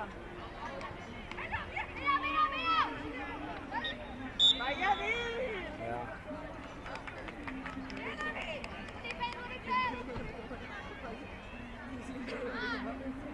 哇，他们是西瓜球的，agua, agua.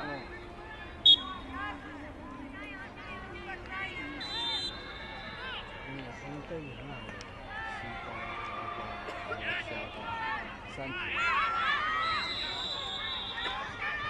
谁要上这个？这几个小朋友都有，我看你坐在上面这么辛苦。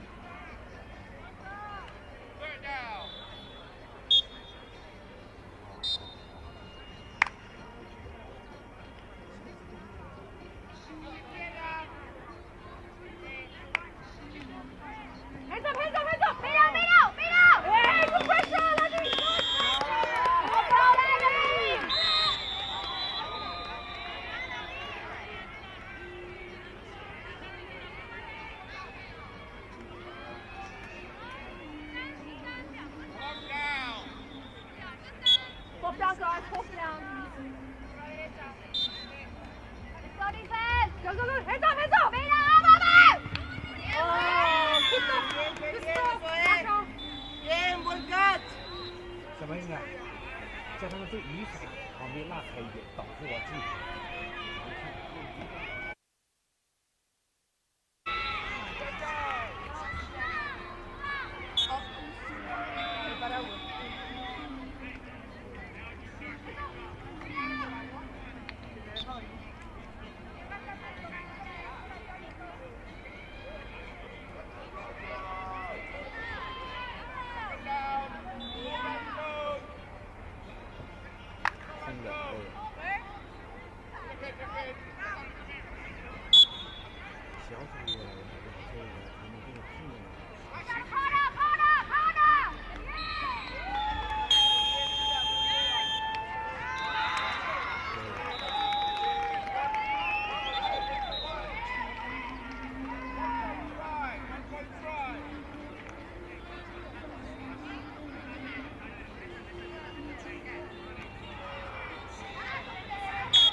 没出来。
风啊。没有。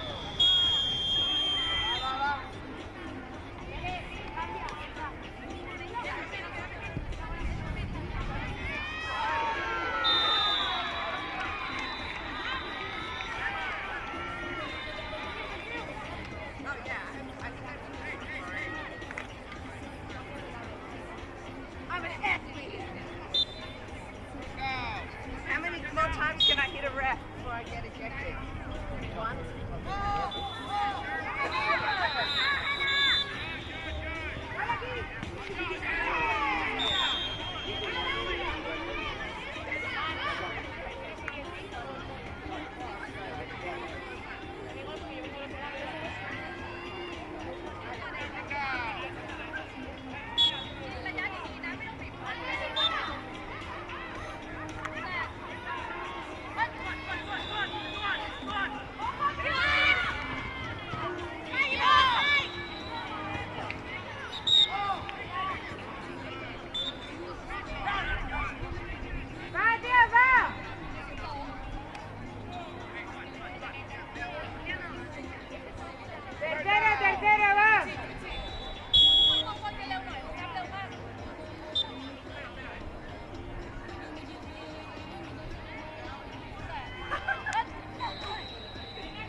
here.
啊？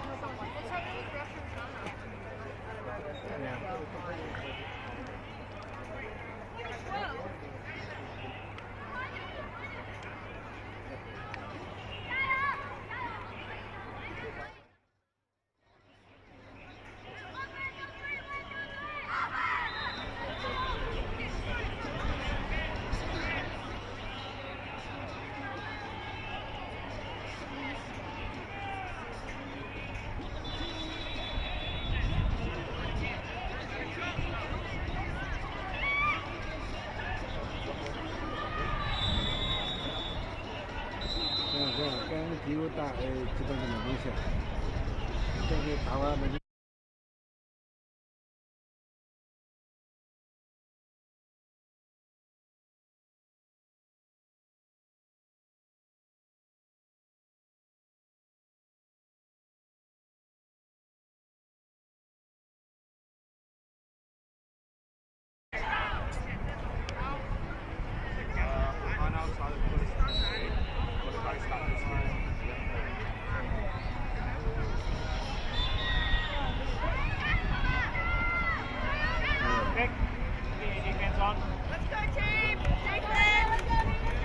啊？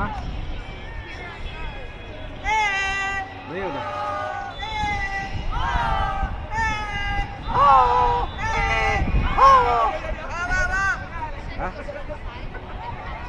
没有，他们在讲。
No.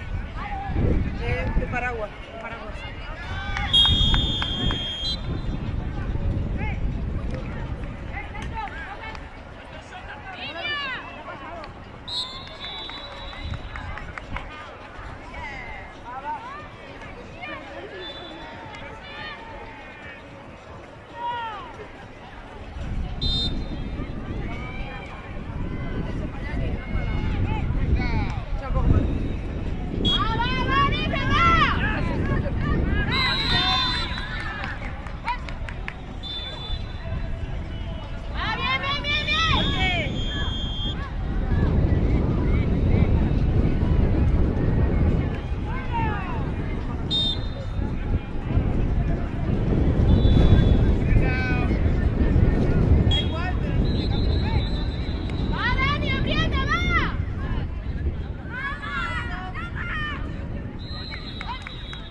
你跟小组说一下，你看那里有那个付小心是什么？我真的是中暑了。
哎呦，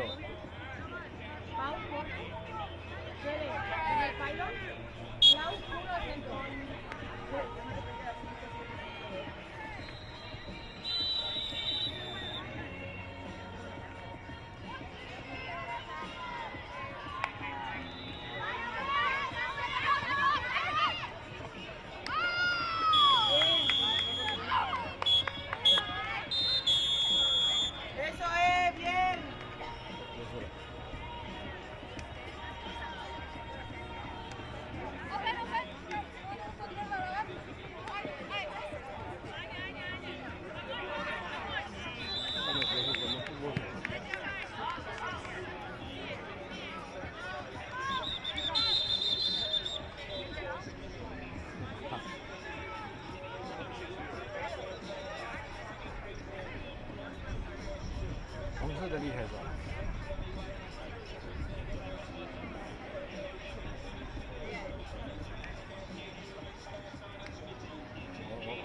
我不知道他怎么是进球。我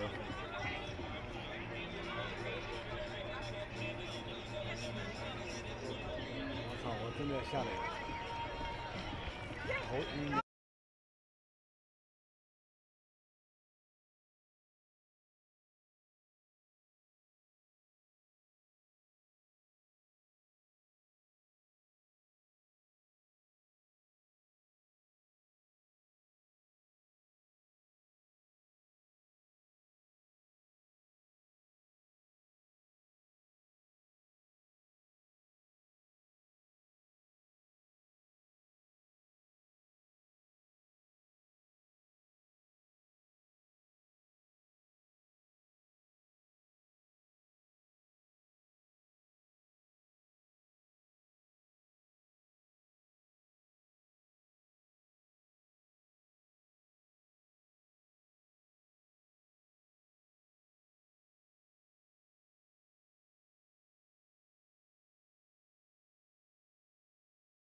ฮัลโหลฮัลโหล ไม่เข้ามาในหัวน่าจะทำไม่เป็นพี่อาจจะต้องครอบ2 หูมีจอครอบหมายถึงว่าครอบพูดหูนี้ใส่หูนี้อาจจะได้ยินไหม ฮัลโหลฮัลโหลไม่เข้าอ่ะฮัลโหลฮัลโหล ฮัลโหล ฮัลโหล ฮัลโหลครับ ฮัลโหลฮัลโหล ฮัลโหลครับ ซนนะพวกเราพอละซน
Commentate this game? Yeah.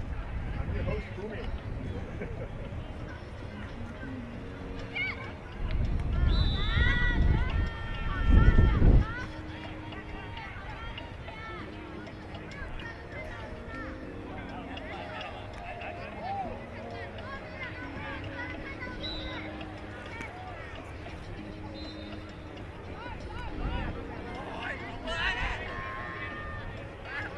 And on the field, number 8 is Nitro!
Renner, go as captain.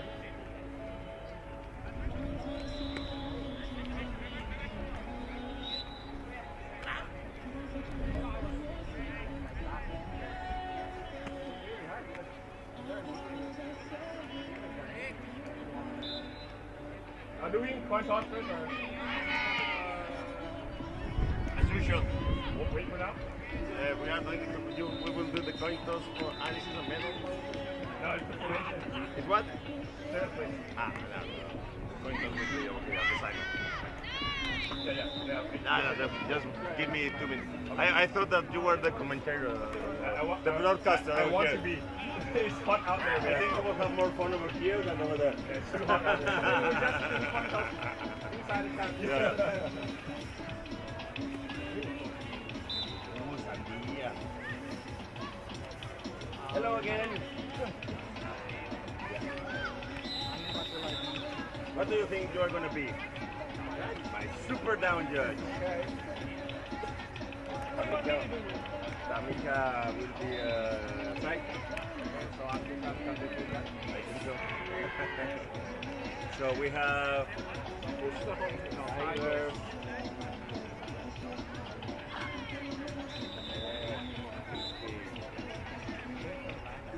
Also blue.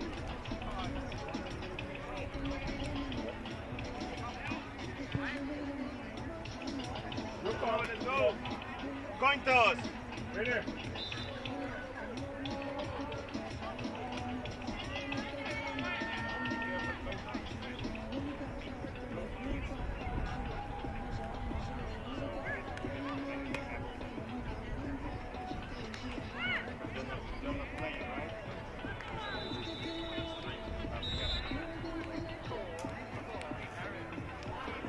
BKK, the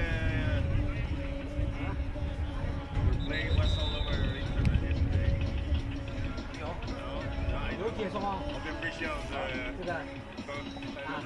all the officials around. Test, test. Test, test. Check, check, test, test.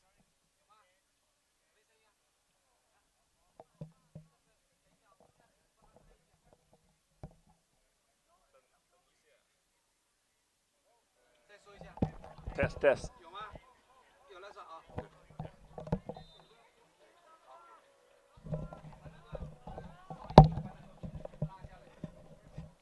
My check. We are on field 4, and it is the game between BKK Droids and Tonglao Tiger.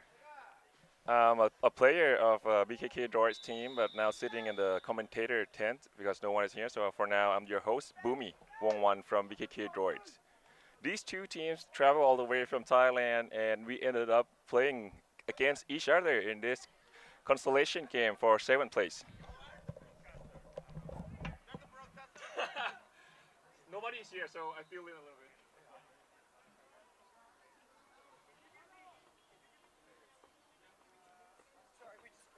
I was doing the host job. Hey, hey. Oh, yeah, you're. I was gonna say, hey, you wanna? I'm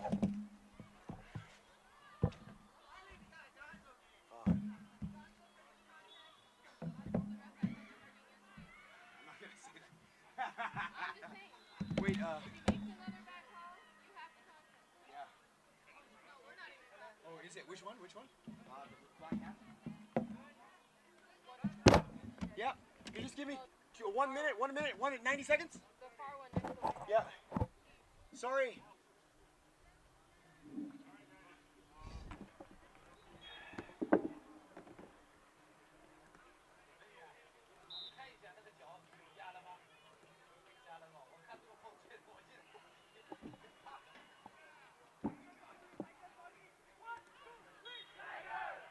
Come on.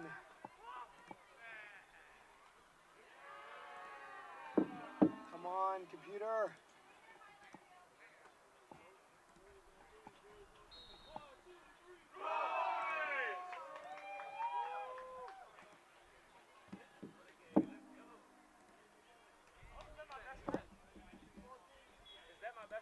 Yes, it is. I'm here, man. I'm here. Trying to get set.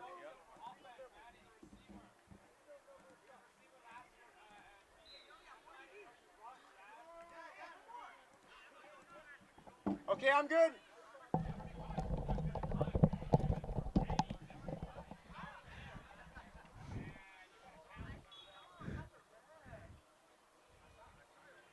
All right, if you're just joining us on the broadcast, hey, hello, it's Gonzo here, and we're coming off our last matchups and trying to get ourselves situated, but my, oh my, what a game we have right here in front of us. The matchup was just announced, and I couldn't be more ecstatic we had to do an audible in our broadcast team to come and make sure that we could bring this one to you. Ladies and gentlemen, it is a Thailand arch rivalry between the Tonglo Tigers and the BKK Droids. Oh my goodness. This is the Thailand championship here, as Tigers are going to start with the ball, and we're going to do a job to try to get you a little bit of the context here. So just so you know, the Tigers, hailing out of Thailand, well, both teams are. Tigers, composed of a lot of Thai national team players, have been around the circuit, the international circuit, at a high level for a long time, found themselves kind of, actually both teams have not had the tournament of their dreams so far, but I guess this is a consolation finals for both of them, because the big dogs, Tonglo Tigers, with so many of their national team players, face off against the Droid team, who also hails from Thailand, and they're some of the old guard, fun-loving guys, tight-knit squad themselves, and they've got the Droids themselves. They've got a couple of guys coming in from the U.S. to make the squad a bit more competitive, and so this is really going to shape up to be some kind of a game right here. It's the best of Thailand on one side, and some of the veterans of Thai flag football joined by some of their buddies from the U.S. on the other side, and make no mistake about it, there's a lot on the line right now for both of these teams. It's the pride of Thailand is at stake right here at NBFO 2026. So Tigers have the ball, and under center is national team quarterback Pond Asarasakorn, who actually last year in this very tournament played for the Droids. He's a very good friend of many of the Droids players, and he's delivering to his roommate Ling on the near side for a gain. And so it's going to be a one-to-go situation here, as Pond trying to move the chains for his Tonglo Tigers on 4th down. And it's interesting to see Pond under center starting the game, because Anawin, the great quarterback from Thailand, had been starting for most of the tournament. But Pond getting a chance now, going deep to Irk, and the pass is broken up. Irk couldn't come down with it, working against Nitro. And so look at this. For the, that's Robert Mercer out there in the Droids secondary. So the Droids force a turnover on downs first. And that's going to mean it's going to be Droids football. And so, hey, last year's buddy and quarterback Pond playing for the other team, who did the Droids go out and get? Well, they got the best from China.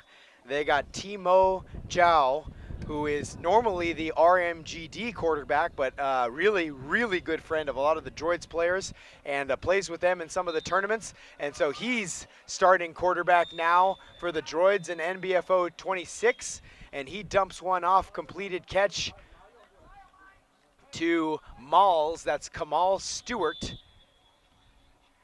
for a gain of about 8. So let's talk about how a guy like Malls, who is playing for the Droids, but he's an East Coast U.S. guy. How is he playing for a predominantly Thai team? How is Nitro playing for a predominantly Thai team? Well, Boomy Kirkrit, the captain, as you see Nitro getting a handoff, and there's a penalty in the backfield. We'll call it in a second, but Boomy Kirkrit, the captain of this Droids team, was playing for the Fiji Curry at R4P Cup 3 a few months ago, and just so happened that Malls and Nitro both were also playing for the Fiji Curry. They're all good friends of Lawrence Rahman, and these guys made fast friends as teammates on that team. And Boomy said, hey, we always send the Droids to this hyper-competitive tournament in China coming up at the end of May, early June. And the Nitro and Malls, they said, really? You mean we could play flag football again in Asia in a couple months? And Boomy said, yeah, why don't you join our team? And so they did, and they brought a couple more of their buddies. So we've got 4 Americans starting for the Droids on offense and defense.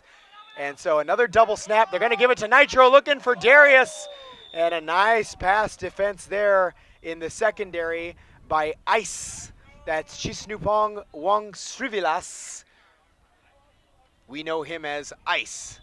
And so, yeah, that's a little bit of a rundown about some of the Droids players, mostly from Thailand, but they got a couple of their buddies from China, Timo from the U.S., and they've even got Johnny Kilderd from Hong Kong, who wanted on this Droids team, and they let him. So that's the Droids matchup for you. Droids also have two team managers, Josephine Wei and Ing Darin, who are holding it down for them on the sidelines. So, all right, it's a short situation here for Timo and his boys. And Timo's gonna pump fake and back to Darius and Junior with a flag pull, but a pickup of about 4 is gonna give the Droids a first down.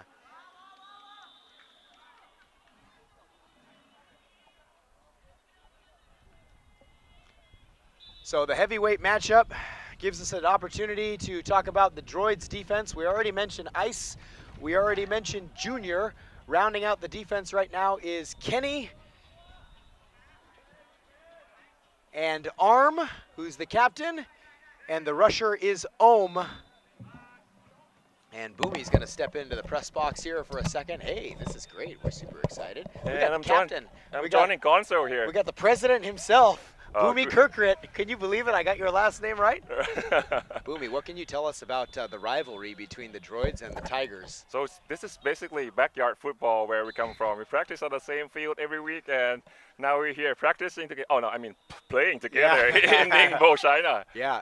And I bet you guys are feeling kind of energized by some of the new how do I say, some of the non-Thai players from the team. You got Timo at quarterback. You got 4 guys from the U.S. We have Singaporean wide receiver. Oh, and Leon Chia from Singapore. Excuse me. Yeah, but this game Leon is sitting out just from a whiplash. Ah, okay. So and so far it's been a fun game. Yeah, it's going to be a great game, and you guys stood tall on the defense, and now Timo's got your guys driving down in plus territory. So what do you think? How do you beat? How does Timo beat the Tigers defense? What does he got to do against these guys? Give us a scouting report. Oh, so they do a lot of shell coverage, so it's gotta be precise underneath the coverage as he's doing right now. Okay, so he gets it underneath to Darius to about the 7-yard line. Who do you think is the most dangerous defender on the Tigers? From on the Tiger side, let me see. You've got Arm, Kenny, so Ice, this is a Junior. quite star-studded defense for Thonglor Tigers. Yeah. All 5 players are national team defense. Oh yeah. From Thailand. Correct. Goodness. So Kenny actually for the Tigers hadn't even been playing any defense. He was mostly on offense for most of the tournament. Switched back to the defensive side for the first game probably. And your buddy Pond is starting quarterback for the Tigers. Last year Pond was our quarterback, remember? Yeah, that's right. I was telling the audience. All right, Timo's pumping and looking and incomplete. And Arm is celebrating a turnover on downs, and Boomy's going to have to step out because he's got to go rush for the Droids. And Alice Kim is going to step in. I love it. It's a rotating cast of characters. Alice, how you doing? I'm good. What's your interest level? How are you here on the sideline for the Droids? Oh, I'm very interested. Yeah, you're interested because your boyfriend of many a year. Yes, 10 years. Is playing for the Droids. Yes, he is. What's Johnny playing primarily? Is he rushing primarily? Yes, mostly rushing, but he can play offense. Just QB is questionable. I like it. All right, so we'll give the audience a little bit of a lay of the land as we have some personnel changing for the Tigers. So Anawin checks in. We mentioned he was a starting quarterback yesterday, but he's checking in the slot here. Army also checks in on the near side, and opposite him is Irk, and Ling remains at center. So Pond is back of the gun on the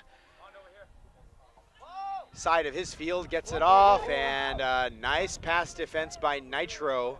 So what do you think about some of these American guys, huh? What do you think about Nitro, and what do you think about Dom, and you got Malls on there on defense? And we have Malik over here on the sideline. Yeah. They're on it.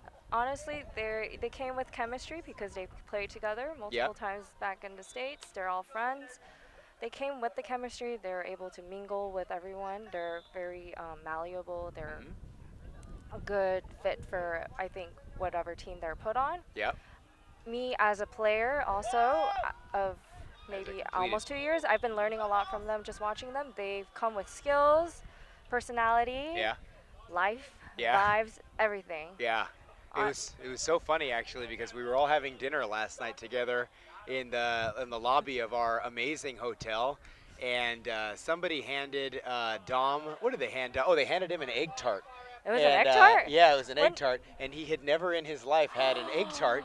And so they were filming Dom's reaction to eating his first egg tart, and he was like, okay, if they're filming me, it's probably going to be bad. And then he took a bite into it, and he was like, oh, I really like this. Let's go. Dom, egg tarts. You got to come to Hong Kong for that. No. Hong Kong's known for their egg tarts. And don't forget about the spicy skewers on Malik. Exactly, yeah. And they were so spicy that the guys were rating the level of spice from 1 to 10.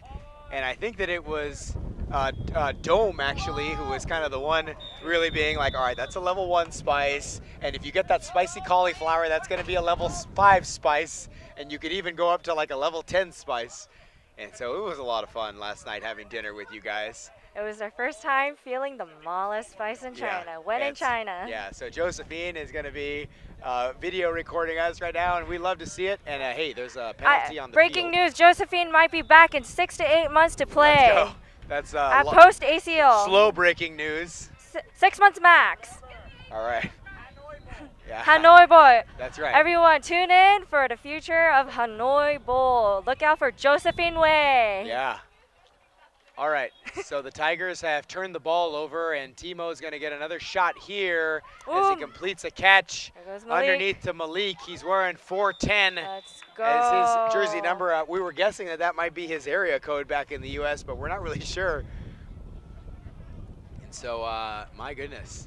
Wow, this is a game here. And, yeah, it's kind of, hey, 0-0 game. It's a little dogfight. So, Alice, give us a little bit of a life update.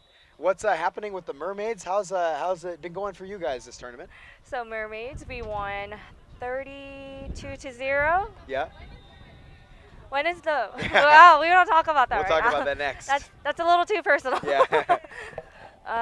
We won 32-0. Yeah. Our defense. We worked hard. Yeah. We've got our chemistry down. Yeah. We're communicating and better. And Timo's launching one deep into traffic, and nobody home. He was looking for Dome back there. That's going to bring up, we believe, 3rd down here for the Droids. Okay, yeah, go ahead. And so, have you guys played your last game of the turn? No, I believe you have placement. You have your placement game coming up. We have our placement games later. Do you know who your opponent is in that placement game? No idea. I'm actually waiting for the text message. I unfortunately am a little lost. I left my phone up there in the stands. No problem. You're where you need to be in the moment, and you're living life. I'll find out soon. So, all right, Dom and Malls are the outside receivers, and Nitro is in the slot. Darius Chirasanta is the center. He side snaps it over. Ooh, Timo and they're going in as receiver. To Dom, and Dom's going to run free of the Kenny tackle and get a 1st down for the Droids here. They're going to spot this one around the 21-yard line, so it'll be 1st and goal for the Droids now from the 21. So, yeah, I guess we had somebody, and we were thinking, okay, life update, and then a bunch of people turned around, and they thought that I was going to ask you when you and Johnny are going to get married. Oh, but I guess that would probably be more of a question for Johnny, as he's here at the booth. And Johnny deflects it and says it's for it's for Alice. There's a ring, there's a time. Fun fact. He tried to propose. Well, he joked about it. I wasn't sure how serious he was. Yeah. He did say he was going to try out ready for play. Oh. At the end of the ceremony, where everybody takes a picture, and he wanted to do it in front of everyone. Oh. With the picture taken and everything. He apparently got the approval from Tom and what's his name, Pond and Barry. Yeah. I said, please don't do it. Not in front of everyone. Imagine. And like the drone cameras flying around everywhere. I mean, at the rate that this is going, Alice, you know that you're going to have to get married at an R4P Cup or at Ningbo. It's going to have to be one of those two. I mean, there's no other option for you. I was aiming for a non-football related Yeah. proposal, but at this point, I guess we find out and see what he does. Yeah, you guys probably have about 900 people that you need to invite to your wedding at this rate, at the rate that you guys are making friends. So, all right, there's a dump off to Nitro. It's going to get the ball to about the 7-yard line or so. Yeah, how are you going to think about that? I mean, I don't even want to ask, but when you guys do get married, my goodness, that's got to be a very stressful time with wedding lists and invitation lists. We had a conversation last night about that. Really? About how many people we're going to have to invite to the wedding when we do. It's going to be a lot, man. You guys could get really rich from this. So maybe you start selling tickets. I think it's really rich until you have to find out how much it costs to pay. Yeah, yeah. You're going to have to sell like tickets or something, you know? Like. Exactly, yeah, you got to get the red packet. But it also depends on where we have the wedding. Yeah, the location I looked at, it was like $500,000. Really? Hong Kong dollars. My goodness. Don't get married in Hong Kong. You got to get married at R4P Cup. Or you got to get married at. Gonzo, whose side aren't you on? I'm on both sides. I'm right in the middle. I don't feel very neutral over here. That could be a thing. Could be a real thing. That's right. We're calling it here. Hey, with love in the air. And you know what else is in the air? 4th down and goal right now for the Droids from the Tigers 6. Alice, what do you think? Who do you think is going to get the ball right here? I think, ooh. You know what I think? I have a strong feeling. What do you think? I'm going for Darius. I'm going for Darius Let's too. Go, wait. Let's go. We're going Darius Chirasanta right here. I got him on an out-breaking route to the right side. Snaps over. No, he's going to come across. They're going to try to fool around. He's going to shake free. No, they're going to go high, and they got a touchdown. Dom. But it's Dom who was working against Kenny. And shuck free across the right side. So the Droids strike first. We got a Dom and we got a Dome both playing for the Droids. And for a lesser commentary crew, that could be a little bit of a mix-up, but not for professionals like us, Alice. Nope. We have it locked down over here. So it looks like the Droids are going to go for 1 point extra. And I really thought they were going to get it to Darius. I was just staring down Darius the whole time. Anyway, Darius Chirasanta, who himself is a member of the Thai national team, but finds himself up against his buddies. And there's a snap to Nitro, who's going to shake to the right and throw back to Dom! Highlight reel, extra point catch again working against Kenny. And shoot, man, we saw the captain of the Tigers. We see him now, Nathan, on the sideline. And one more play like that, he might rip off this little windbreaker he's wearing and get himself into the game. Talking about ripping off, fun fact, Dom is playing with a missing toenail on his big toe. Oh. Ooh. It fell off yesterday when he got stepped on. Yeah, that's not good. All right, so Pond, a no-look pitch to Anawin. He's actually going to pick up about 8 yards on that first down play. That's a lot of yardage. So the offense now is pretty much the same for the Tigers, but Chai has checked in on the bottom of the screen, and opposite him at the top is Army. Irk now moves to the slot. Anawin snaps to his buddy Pond, and they're going to fake the handoff to Irk, and he's going back, and he's got him! Irk has a great reception overnight all the way down to the 7-yard line. And the Tigers are in business on a strike from Pond to Irk.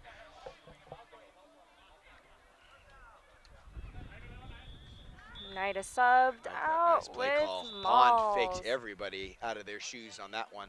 Nobody had any idea where the ball was. They're like, did Irk get the handoff? Did he not? And he did not have the ball out of the backfield. He wheeled up and caught that thing for a gain of about 25. So Pond's now in business. 1st and goal from the 7. He's got Anawin back as the second quarterback, but they've got Army, and Army's going to tie the game. Nope, he's going to bring it to 6. Ooh. Excuse me. What's the score right now? It's 7-6 now in favor of the Droids. Will they convert this conversion? Are they 1 point, 1-pointer? So busted coverage in the Droids secondary. They had Army on a big over route from right to left, and there was nobody home there for the Droids. A little bit too easy. So Pond getting settled in, delivers 2 beautiful throws in a row, and has his guys knocking on the door of a tie. It looks like they're going to go for 1 point extra. And there's a little bit of stoppage of time. We're going to try to get our eyes on the clock. It looks like there's about 44 seconds, 45 seconds left in the first half. So the head ref here talking to Pond, trying to sort it out. Our other sideline judge, Godfrey from the Philippines, a good buddy. And I got to give a shout out to Godfrey for giving me a notebook that I could write on. And looks like everything's sorted out now, Alice. Any idea what that stoppage of time might have been? No idea. Yeah, super random one. All right, so the slot receivers to the left, that's Chai. And Pond's back in the gun. Droid's showing a man defense. And Pond's going to throw to the right, and he's scripted. Irk open for the tie. Irk shook free of Nitro, and we got ourselves a game right now. Good play, Pond. Good play. Pond kind of playing for fun right now. He's playing real loose, and the Tigers giving him a chance to show what he can do against his former team. So you got to think that Pond's having really grateful for the opportunity to start this game over at Anawin. And completed pass from Timo to Malls is going to pick up 7, Alice. And Droids are on the hurry up with under 40 seconds remaining. Time's tight. So Timo shakes those hips free and is going deep for Dom and Darius. And it's Darius tipping it, and Dom almost recovering. The speedster Darius leaped up and had 2 hands on the ball. And it just got free of him, but almost ended up in the lap of Dom. But the ball fell incomplete. And looks like we have no time remaining on the clock now. That was the last play of the half, Alice. Halftime. Halftime. So what do you think, Alice? 7-7? Pretty good one. That is. We were hoping to play this team. Yeah. And honestly, I see why. It's Yeah. a good game. It's a good game. Yeah, it's a real good game. But it's almost slightly disappointing to me that the Droids have Leon Chia out this game because of whiplash in his last game. The star receiver for the Singapore national team is playing with his buddies, the BKK Droids, here. And the Tigers also have Nathan, their captain and superstar receiver, who I think is just opted out. I think he kind of came here to coach, and as he told me the first day, let the youngsters play. But he was suited up yesterday against NHC 1, so NHC men's team, who's going to be in the championship game soon. So he didn't just come here to let the youngsters play. Yeah, I mean, if you're going to come, you might as well get the experience. When else are you going to play the NHC?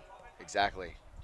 So Alice, me and you, this time next week, we'll be living the good life in Taiwan, huh? I still have not gotten my flights yet. What's that? I haven't gotten my flights yet, but I'll be there. You're going to be there. I know you are, and we're going to eat a lot of food together. It's going to be a lot of fun.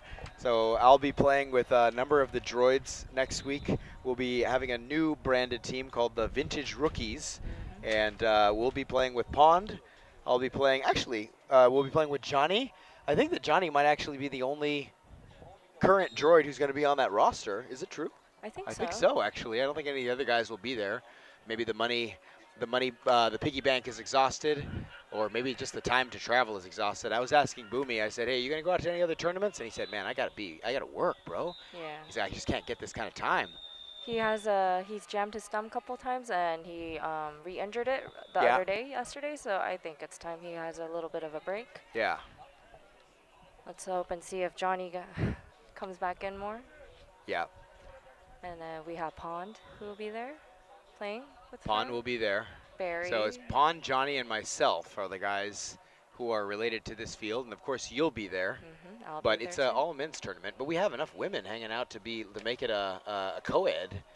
They should just maybe throw an audible and just throw a co-ed team in there. I mean, but who said women can't play with men? What's that? Who said women can't play with men? Oh yeah, that's right. And women are eligible to play actually. Yes. So if you guys want to step in. There is actually women's scoring points too. Oh, really? Yes. Oh, I didn't realize that. That's why Barry's QB. Ah, okay. This is gonna be good. Yeah, this is gonna be a real good one. So yeah, that gives me even more excitement for next week, and I'll be flying straight there tomorrow from Ningbo. Well, not straight. I'll be going through Macau, but I'll be basically in Macau's fun. Taipei tomorrow evening, and I actually need to book my hotel. Anyway, back to the game and back to the action. Nitro at the half came over to the booth and was like, Gonzo, we're going to have some fun right now. And we want him to have some fun. He's got the ball in his hands. You know who's having fun? Ohm with a flagpole in the backfield. And it's going to be about a 1-yard loss for the Tigers defense.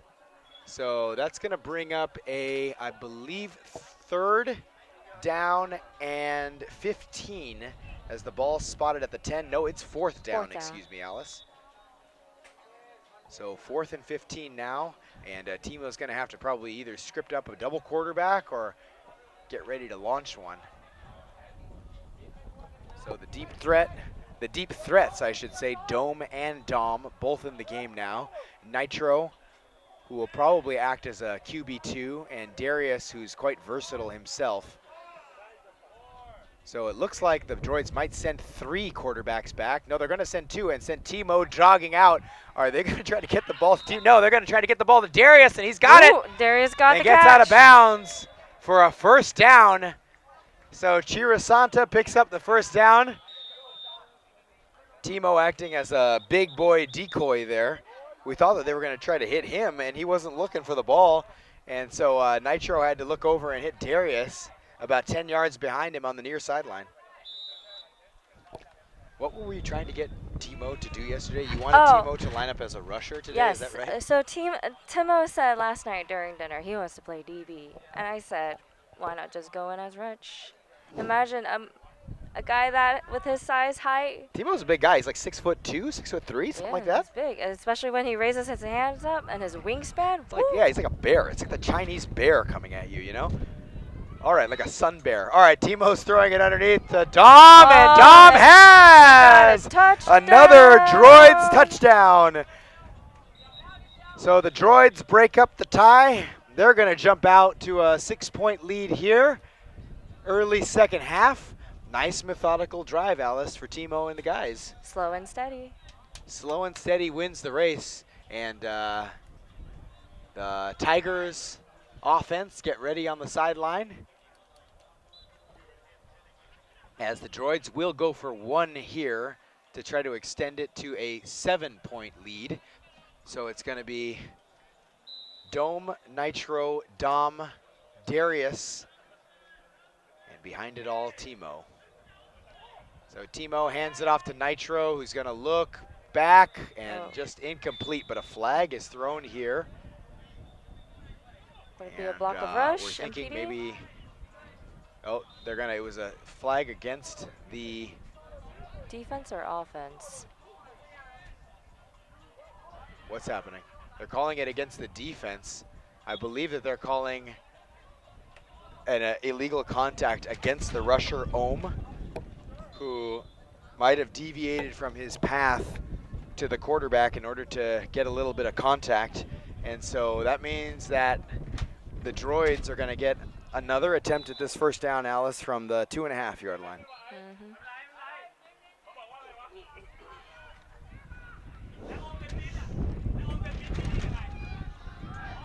So the guys talking on the sideline now, Pond and Boomy, good friends for a long time. All right, so here's the play. Timo throws it behind his back, out of bounds. Timo's good for 1 of those per game at least on the extra point attempt. So a little fun, and it's not to be. Maybe he'll complete about 1 out of every 4 or 5 of those. But hey, when he gets it, you'll see it on Instagram. So yes, boys need some content too. All right, so Tigers back out, ready to go. We have Mr. Johnny on rush, on defense. Oh, there he is. Johnny Kilderd checks in. And Non has also checked in. He's the cornerback. Let's see the pressure. And there's a nice pass breakdown for Johnny Kilderd. Swatted out of Bond's hands. He's smiling like, yep, that's what's up. That's why I'm on the roster, baby. Perhaps future husband. His girlfriend. I'm neutral right now. She's neutral. She's neutral. She elevated her voice about 18 decibels when that happened, and maintaining neutrality. All right, so Johnny comes in, makes a play immediately, and now Pon's going to try to settle in. He's going to deliver a pump fake and a deep ball, and Chai fell down in the secondary. Looks like he lost his footing. What's that? He looks like he lost his footing right there. Yeah, he did. It's happened to me too. You know who was putting pressure on Pond there was Johnny Kilderd. He had to pump fake and then kind of deliver it a little bit earlier than he wanted. He almost got Johnny. So yeah, I guess that's a matchup right now. It's the rusher for Droids, Johnny Kilderd, running with a full head of steam at his buddy Pond. And Johnny's got fresh legs, so let's see if he can make some more disruptions. All right. So Pond's going to shovel one out to Anowin, double quarterback now, and he's going to rifle one to Army, who can't hang on. Ball was thrown a little bit too hard and a bit wide. So that's going to bring up 4th down quickly for the Tigers. And the boys starting to shout out a little bit, trying to hype up their defense, Alice. 4th Seems like there was some sort of miscommunication between Johnny and the linebacker, Nitro. Johnny seemed like he didn't know if he had to bounce or stay with QB1. Yeah. All right, so let's review the defense one more time. It's Malik and Non outside, Nitro and Dom inside, and Johnny Kilderd on the rush. And for the Tigers, it's Chai and Army, Irk, Anowin, and Pond's back in the gun. Looking to Anowin, getting it back to Anowin, getting it back to Pond. Pond's looking, nothing, throws it away. Turnover on downs for the Droids defense. Timo's smiling at the camera. Cheesin'. He's excited. He's going to get an opportunity right now to build on this lead here, Alice. Big drive right now for the Droids. An even bigger drive for the Tiger D. I want to see if Timo starts playing wide receiver or center. Yeah. All right. The personnel, Dom and Nitro stay in on offense. Darius is going to be the center, and Dome is still in. So the Tigers stay with their base defensive personnel. Junior steps way up and now backs up a step. And Timo's looking. He's got his guys spread out, going to Darius, who's dancing for a gain of 4.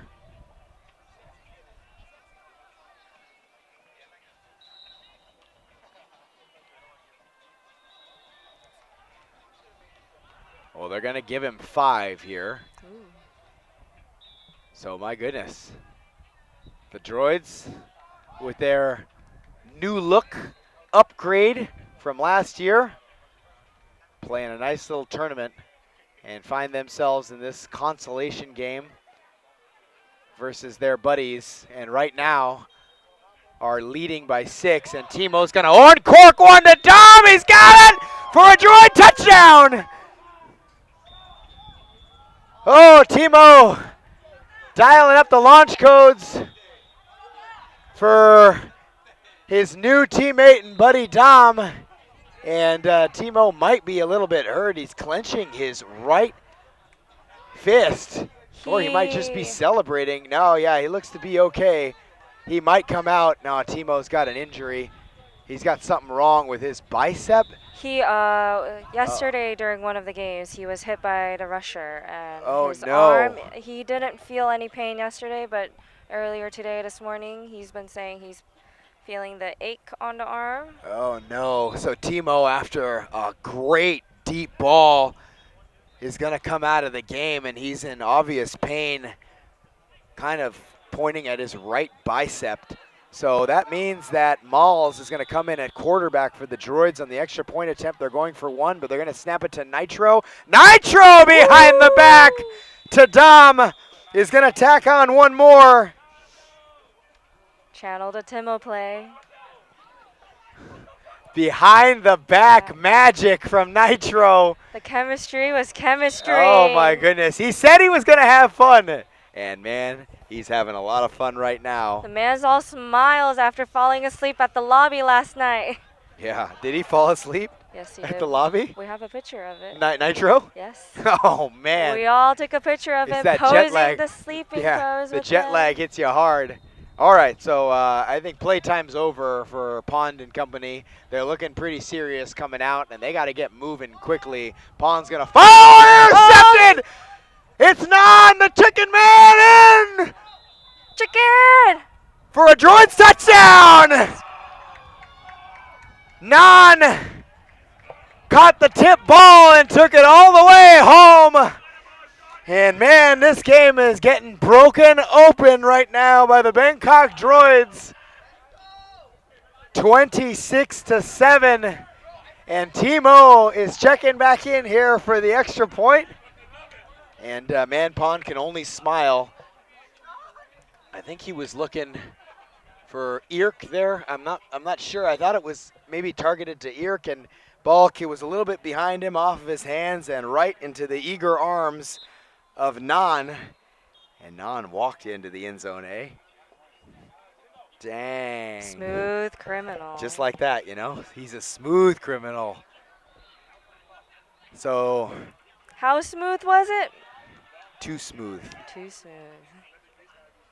All right, so the Droids right now firing on all cylinders. Let's see about Timo's right arm as he's under the gun. No, they're going to get it around him.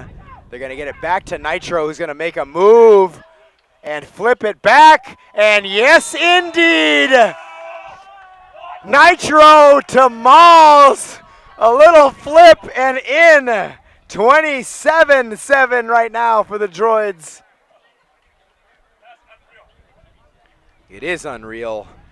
Okay, I'm going to hand off to Boomy. He's been wanting to commentate with his best friend forever. Let's do it. Yeah. Oh my goodness. Thank you, Alice. The nickname we give each other is Baby. Baby? Hi, oh, baby. yeah. Baby. Welcome back to the broadcast, Baby. Yeah. Yeah. Appreciate you, baby. I'm sitting out. We up 3 scores. Yeah, we're not going to tell the story on the stream. All right, man. First down by Tigers. Quick out to end a win. How about your buddy Nan getting a little action on defense there? That's one of the ugliest dip I've ever seen, but I like that. The smooth operator. Yeah. Kind of had a little gift I didn't fall see the into play. his hands. Was it tipped or? It was tipped. I think it was Irk. I'm not quite sure, but I think Pond was going for Irk. Just threw it a little bit behind him and off of his arms and right into the eager arms of the smooth operator, Chicken Man, Nan. Guy's got so many nicknames, even I can't keep up do you with see it. what? Rainer is playing corner. Oh, really? Okay. Oh, my God. All right, we got new entrants for the Droids. Now that the blowout is on, is Rainer. He wants to get in on the fun. And Pond's going to get a first down here and a little bit more to Anawin. So, interesting tidbit about this is Rainer tore his ACL in the NINGBO tournament last year. Yeah, this is NINGBO 25. This is his first coming back journey. Yep. So it means a lot for him to be out there and play with his boys. And Rainer, who was playing a little bit yesterday. Hang on, we got to get Nitro in here. Oh, did you see what? Nitro, we want you to say a few words. You said you were going to have fun at the half, Nitro. I think please welcome my buddy Nitro from New Jersey. Just out here having fun, enjoying our time in China. The tournament overall didn't go how we wanted it to, but we still going to make it a good experience. I love my BKK Droid teammates, and we're out here trying to get it done. Yeah. Timo is playing DBs right now. Yeah. Hey, Gonzo, me and my family from the States just want to say we appreciate you. They notice how passionate and well and thorough you are at your job, so we really appreciate you. We love you, Nitro. Yep. All the Mercer family. Yeah. My sister loves you. She's like, yo, who is Gonzo? Who is Gonzo? Let it come out next year, man. She will. She got injured, but she's cleared now, so she'll be so out. So now Gonzo is world famous, huh? Yeah, Gonzo is world famous already? Yeah. Gonzo's international. He's worldwide. Oh, wow. All right, I got to go back. Thanks, okay. Gonzo. All right. Trying to say that I'm internationally known on the microphone? Hey, no baby oil, though. No Diddy. No Diddy. But, hey, I'm known, apparently. Be careful. You might get a lawsuit, Gonzo. All right. Look at Timo. Timo playing defense DB. right now for the Droids. Pushing the goal. He got the Oh! Timo breaks up the pass. And Team- he did push Anowin. What happened? But he I didn't got see away it. with it. Oh, Ah, Timo is look at- flexing. Oh! Timo is. Sheath the sword. Fasten your seatbelt. Buckle up. Oh, so his nickname Oh my on our God. team is Dragon Warrior. Dragon Warrior. Po. I'm here to tell you right now. They didn't call anything, but Anowin was running up, and Timo was just like, Scrap, boom, scrap. just double fisted it right to the chest. And the refs didn't see him. And Anowin was like, bro, he just hit the chest. And the big man from China, the sun. Oh, man. Oh, He's the still camera. flexing on the sideline. Now, My under center goodness. is Nitro. Oh. Darius at slot. You know that maybe Anowin's going to come back at quarterback next drive. I can feel it already. Malik got. Oh, I okay. guarantee you, Pond, that Anowin will be playing starting quarterback on this next Tigers drive. Okay. Looks like they're having fun out there, man. Yeah, I think he felt that he was a little bit wronged by Timo. And they need to get back. Yeah. And my, oh my. All right, so. All right. This is a second down by the Droids. Can you believe that that wasn't the extra point, that was a fourth down, was it? That was extra point. Oh, it's the extra That point. was a long pass for a touchdown earlier. I didn't even see it because Nitro was here. I didn't even see it. For Ling, hey? Yeah. All right, so Ling with the touchdown catch. We apologize. We just had a lot of action in the booth.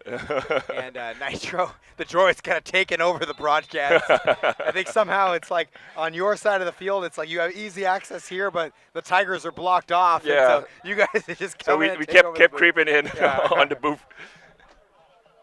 Oh, man, the Now, Tiger players. now it's third down. Tiger player's not going to be happy with me after this one, man. You guys come in and have a party on the broadcast. It's okay. We're all friends. Yeah, we're all buddies. All right, so Rayner's in right now at his center spot. That's the spot he likes. Yeah. That's his main position. Malik and Darius surrounding him. And Malls is off, and he's going to drop back as a second quarterback. But they're going to get it to Darius, who couldn't come back to get it. And fourth down. It'll be fourth and long here, hey? And it's a 2-minute warning here, Boomy. Okay. So do we know what's the score right now? Yeah, it's a 27-13 okay, right now. 2 scores. Okay. So yeah, you can rest calm. Yeah. That you are safe. I'm pretty sure I don't have to go out there again. It's too hot out there, Gonzo. Yeah. How's it been this year, man? How's your tournament been? You been having a lot of fun? Mostly lately, I only organize. Because I retired from playing in Thailand, only play internationally. Yeah. Since I'm one of the community leader, I shouldn't be playing. Yeah. Community leader got to lead from the front sometimes internationally. Yeah. So which team, Boomy, has impressed you the most this tournament? So to be honest, I love the play style of ROK. Yeah. Yeah, the South Korean team. They have a very systematic play style. They have the chemistry and everything. And incomplete pass here. And double coverage on Nitro. It was Junior and Ohm back there. So that's going to be a turnover on down as, the Tigers offense racing out. So, so ROK, I called their semifinal match against the Rangers, and they were hanging with the boys. Yeah. I got to say, man, I absolutely I think they gave the base fight to Rangers so far in this tournament. Yeah, them and Curry Bombers. the Curry Bombers gave them a Curry good fight Bombers too, were up 10 points at one point. And I'm really excited to see the men's finals, which is happening at 4:30 on Field 2. Yeah. It's going to be the Rangers versus NHC men. That's a China national team. Oh, that'll be an interesting matchup. Have you got a chance to catch any of the China's national team's games? Not so far? yet. Have you? Oh my goodness, I've called about. I've seen them practice. Yeah. Like all of them, like physically gifted. I'll give you that. Yeah, physically gifted is an understatement. I mean, when you've got like 3 guys on the roster north of 6'6", it's unbelievable. Did you see their rusher? Yeah, he's 6'7". His wingspan is crazy. Yeah, Fu. He's 6'7". And he's fast. Yeah, he's a beast. And I was calling their game yesterday against Apex, and Ralph Peralta, flag POV, was playing quarterback. And I was saying, man, I wish Ralph could wear his GoPro on the broadcast. You want to see his point of view, right? Massive Chinese rusher coming at you. The wingspan is crazy. I just can't imagine never play quarterback. I'm going to throw over. Oh, Timo just make the tip. And my goodness, another The Dragon Warrior striked again. Timo in coverage against Army. He's really had I got to give you, Timo is probably the heaviest defensive back we have in this tournament. Yeah, Timo better be watching out, man. Some of the scouts from China are gonna. They already well know who Timo is, but he's gonna make a name for himself on defense and keep fooling around like this. Yeah. Yeah. So Timo playing outside quarterback against Army. You got to believe Pond just wants to go deep right now. Yeah. But with Malik back there covering, let's see what they're gonna do. Oh, no blitz, no blitz. No, they're not gonna do it. They're gonna fire to the other side, and a Johnny just kicked the ball. Johnny. Oh, they're gonna call a penalty against Johnny for maybe kicking the ball. I don't know. Maybe they'll wave this one off in the interest. But that was the ball to the. But anyway, that's what the ref saw. It's fine. Oh, they're calling the penalty against Johnny there. Okay, it's not a first down, but 5 yards. They didn't like how he kind of kicked the ball to stop it, but in a game like this, maybe you pick that flag up. Yeah, normally I would yell at Johnny right now, but since I'm joining you at the booth, I'll leave it be.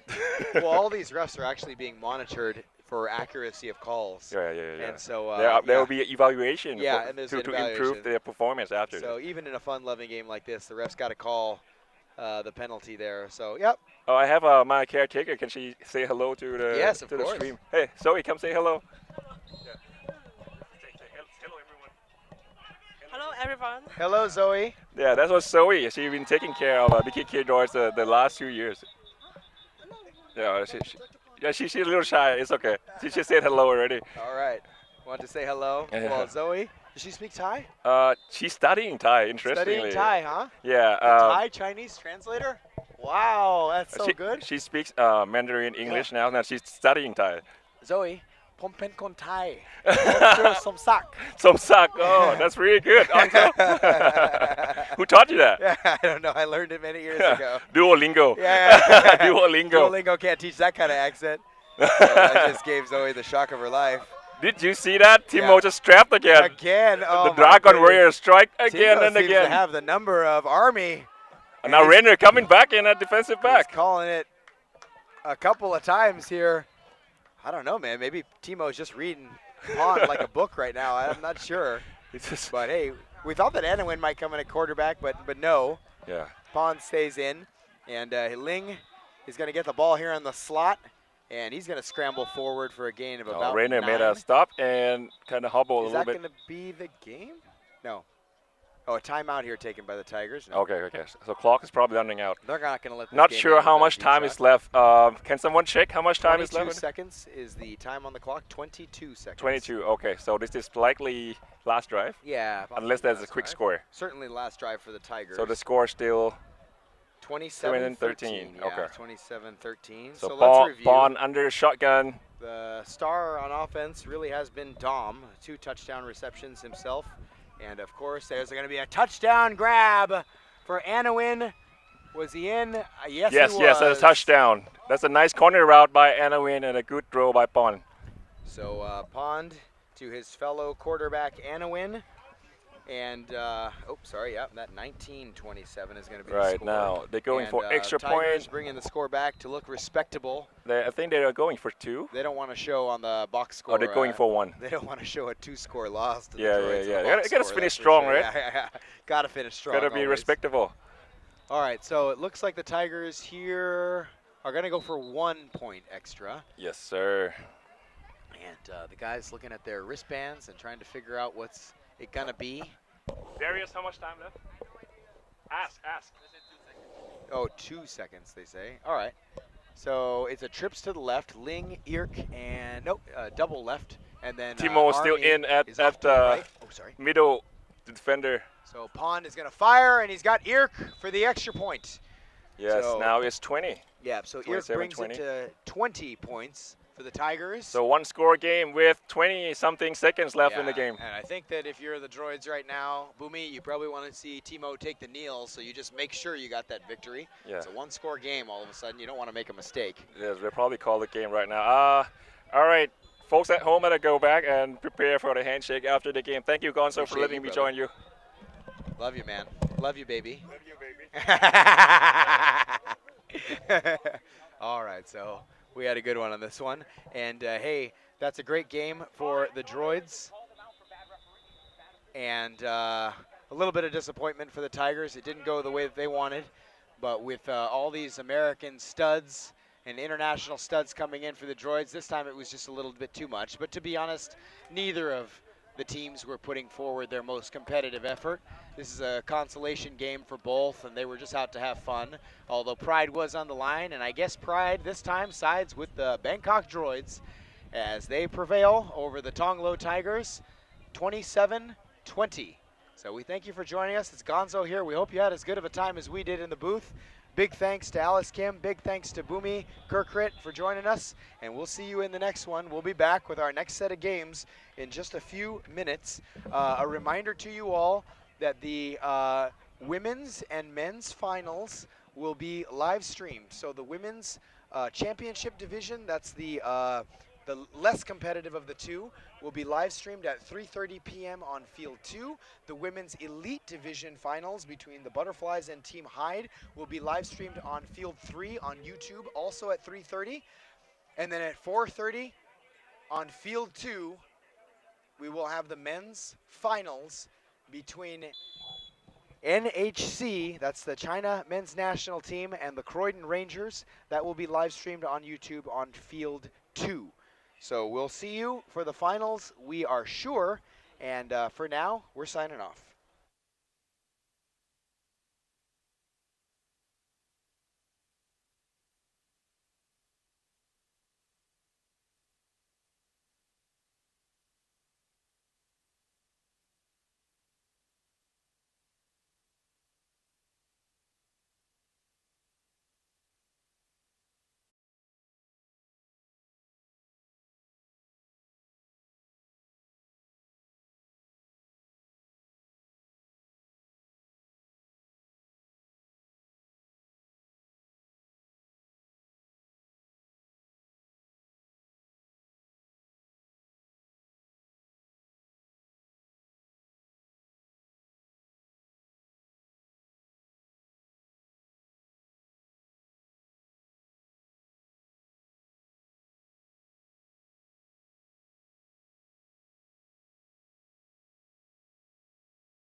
test. So what can we say?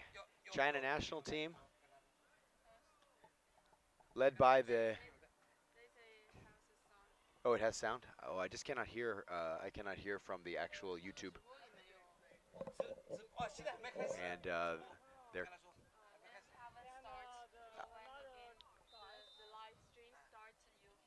Oh, it's on. Oh, they just started it. Okay. Okay. All right. Thank you. 谢谢. All right. Hey, it's Gonzo here. And we just wanted to make sure that we got the live stream audio working, and it is. And so we're super excited to bring you this broadcast.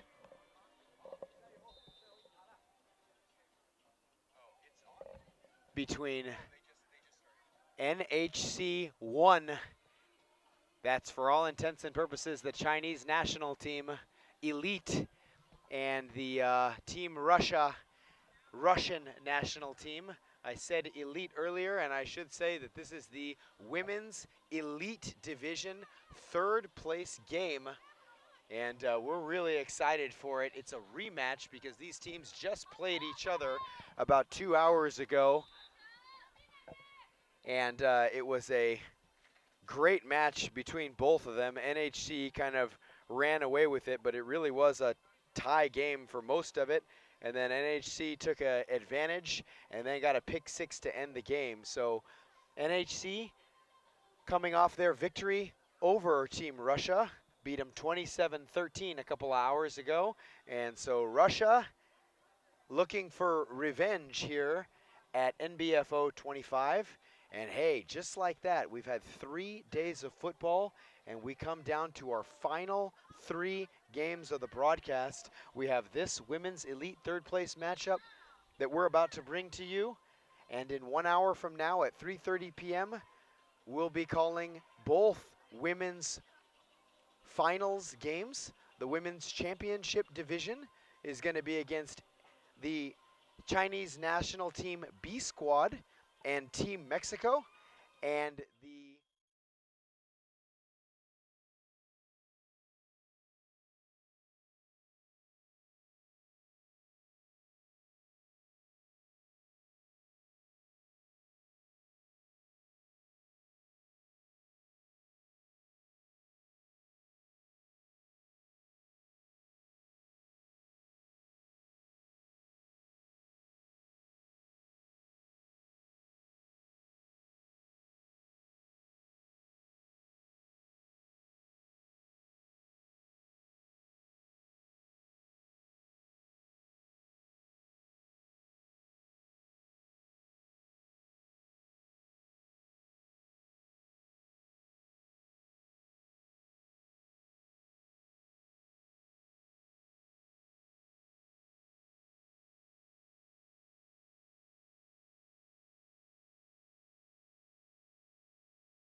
ball to start the game.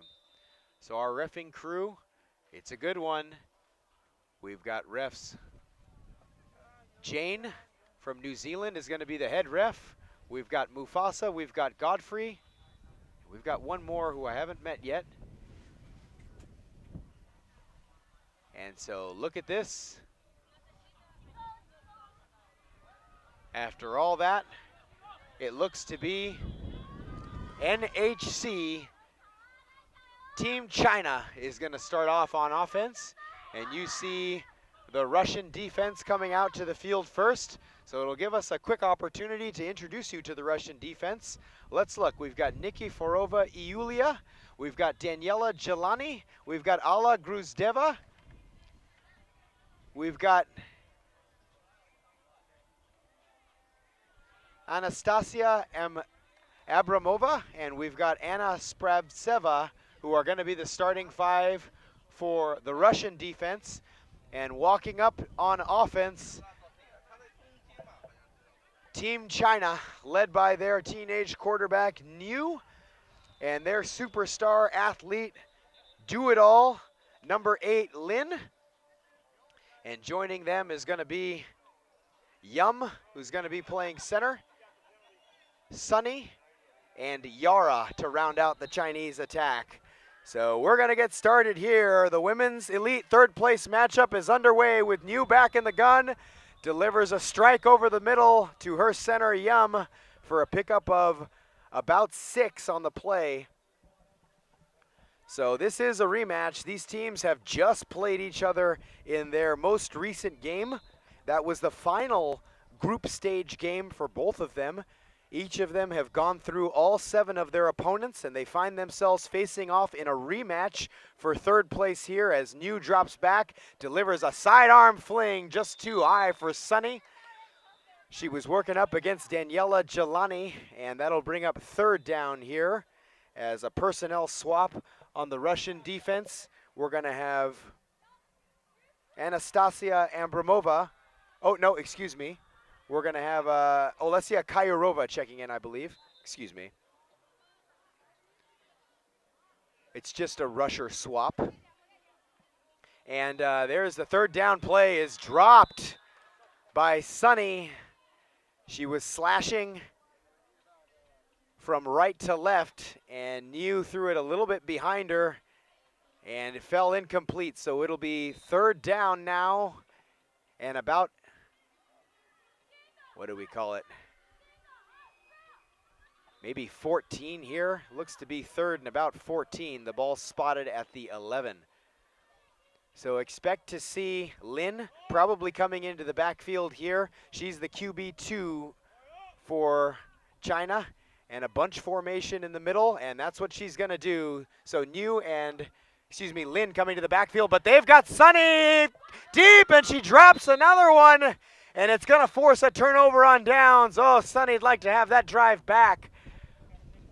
She was wide open and could have walked into the end zone from there, but instead a great throw by Niu hit her in stride, and she drops that one and forces the turnover on downs. So a lucky break for the Russian defense. They were blown on their coverage, and now it'll be Irina Borisovich and the Russian attack coming at you. They start off with a little pitch play back to the center, Daria Bryukovitskaya. That's Dasha, and she's going to pick up about 4. So joining Dasha is going to be Sherbakova, and blown pitch play there from Irina is going to make it a quick third down. So joining Dasha and Alexandra Sherbakova is going to be Elena Drofinskaya and Maria Lebedeva. This is the starting 5 for Team Russia, and they rarely come off the field unless they're swapping in Daniela Jelani. All right, Irina on third down now, gets it back to the center, and Dasha picks up another 6, but it'll be 4th down and 10 here for Russia.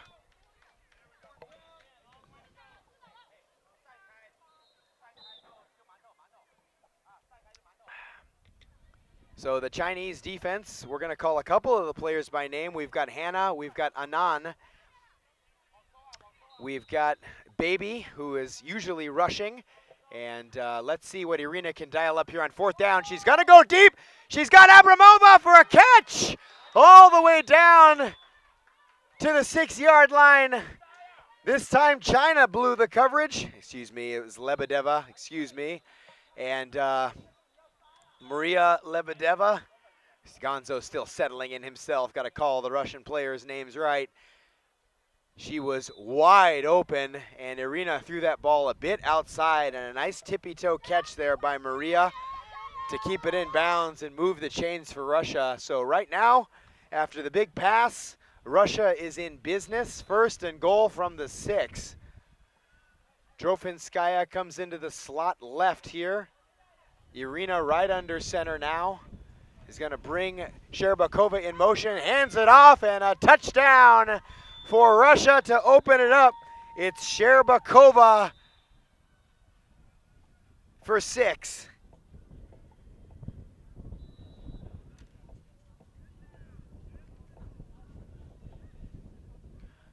So Irina not doing too much right there, just kind of handing it off in front of her to her captain, Alexandra Sherbakova, and the do-it-all number 0 for Russia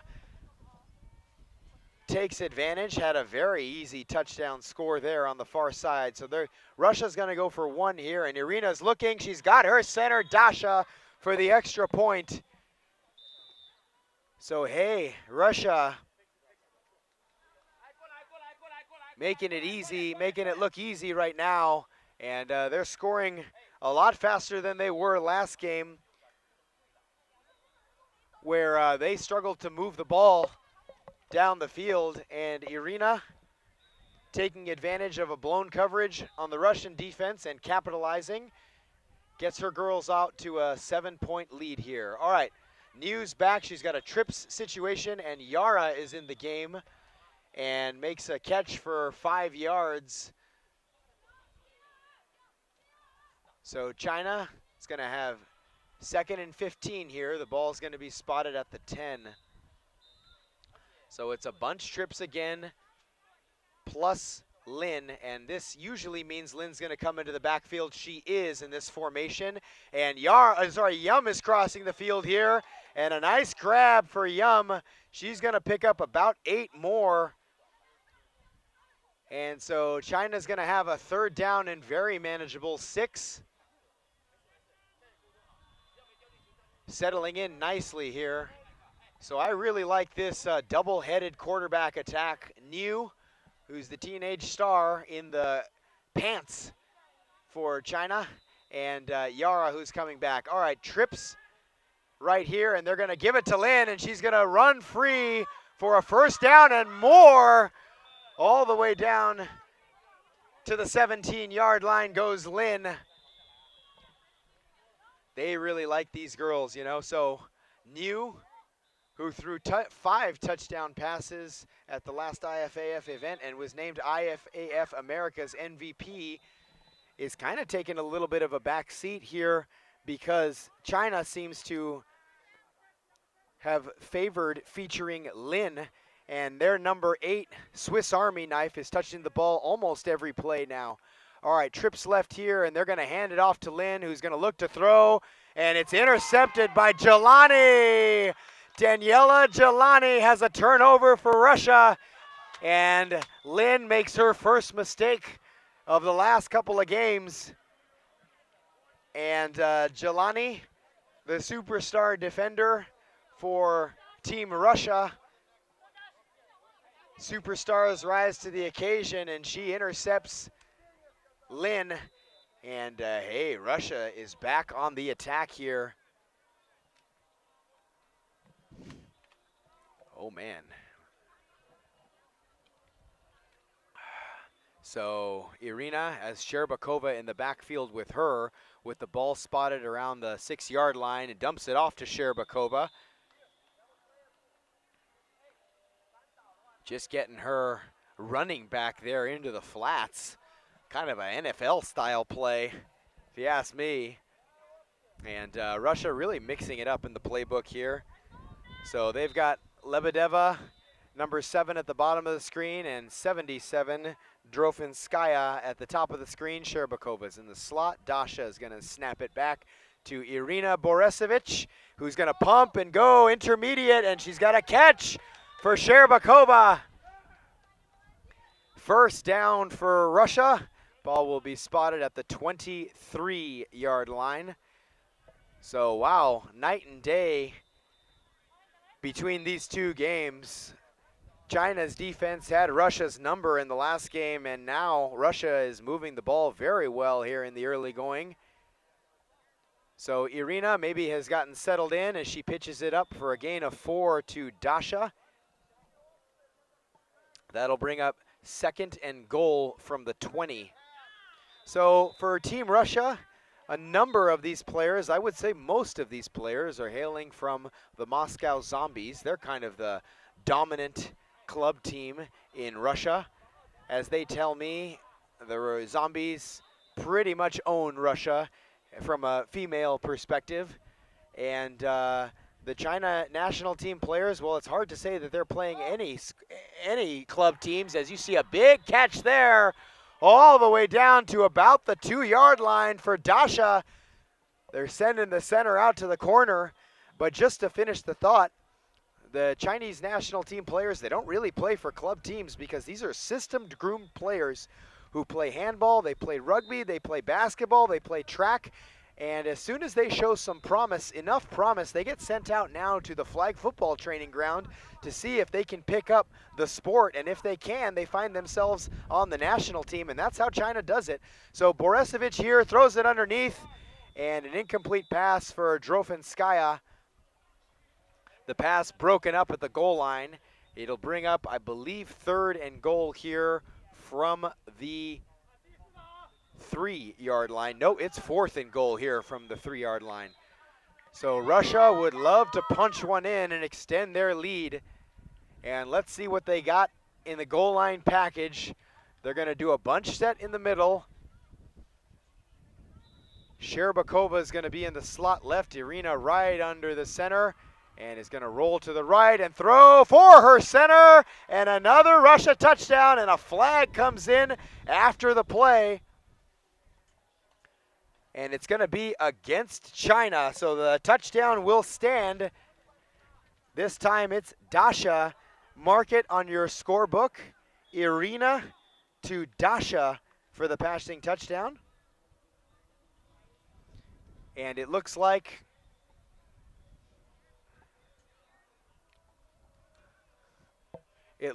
the Russian offense will take a 2-point conversion attempt from the 5-yard line after the penalty called against Team China. So this one's going to be for 2.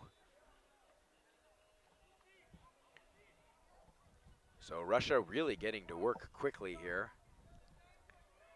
And they're looking good. They're looking more like the Team Russia that we've seen from in the rest of this tournament. The last game versus NHC that they played about 2 hours ago seemed to be an anomaly. Russia hadn't played their best, and it looks like they kind of shook it off because they're firing on all cylinders right now in the early going here against NHC. All right, this is the Women's Elite 3rd place matchup. And we've got Team Russia attempting a 2-point extra point attempt with the lead. Now Dasha going back as a second receiver, and she's going to run up, and she's going to be in. So Dasha gets in, but there's flags on the field, and we need to sort it out.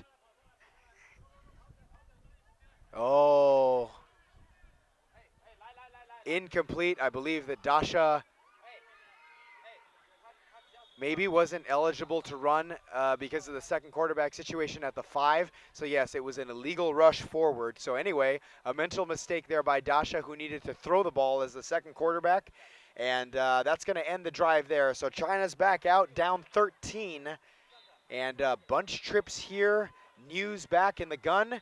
Nice footwork for the quarterback. Delivers a strike to Sunny. And you love to see Sunny with the reception there, shaking off her earlier drops. And she's going to pick up about 9 yards on that play. So second down, ball spotted at the 14.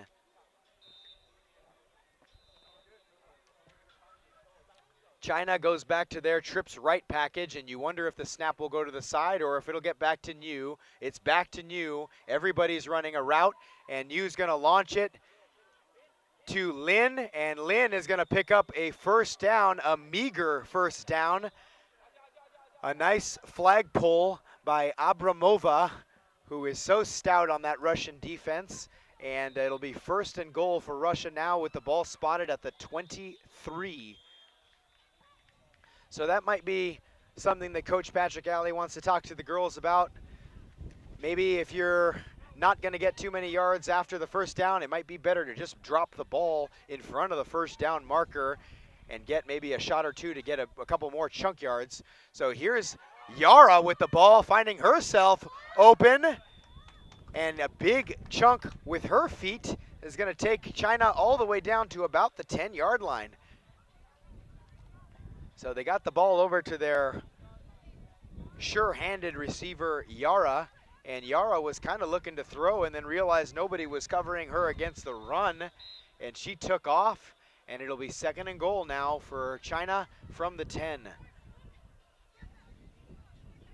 So Kayarova and Abramova are the outside corners, and they're going to go underneath to Lin with the flag pulled by Jelani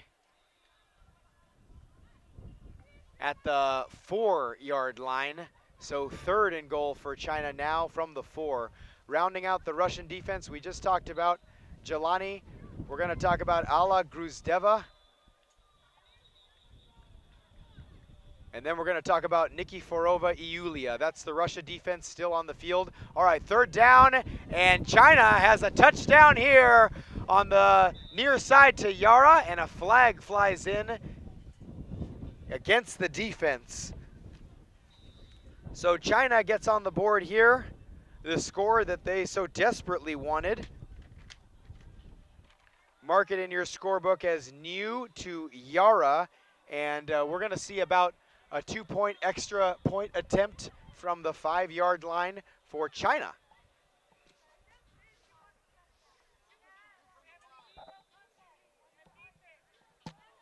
So the call comes in from our head ref, Shane. Illegal contact on the defense, as we talked about. And China's going to get their opportunity now to close the gap on this lead. So down 7, they'd probably love to cut this to a 5-point lead. All right, it's a bunch formation here in the middle. New takes a snap and is going outside, and a nice pass defense there by Kayurova.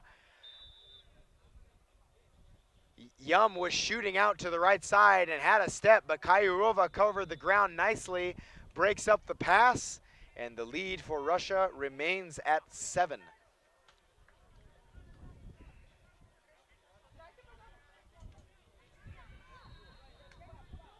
All right.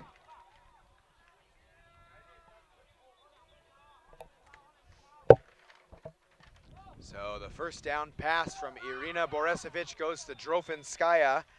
They get Elena working here, and a big gain. Russia on 1st down is already on the move to the 21, so it'll be 2nd and 4 here, as the personnel on offense remains the same. And Russia really operating at will right now against the Chinese defense. And Irina delivers back to Drofinskaya for a 1st down all the way to about the 20. So for Russia, 2 plays and a quick 1st down. They're going to spot the ball just on the underside of the 20.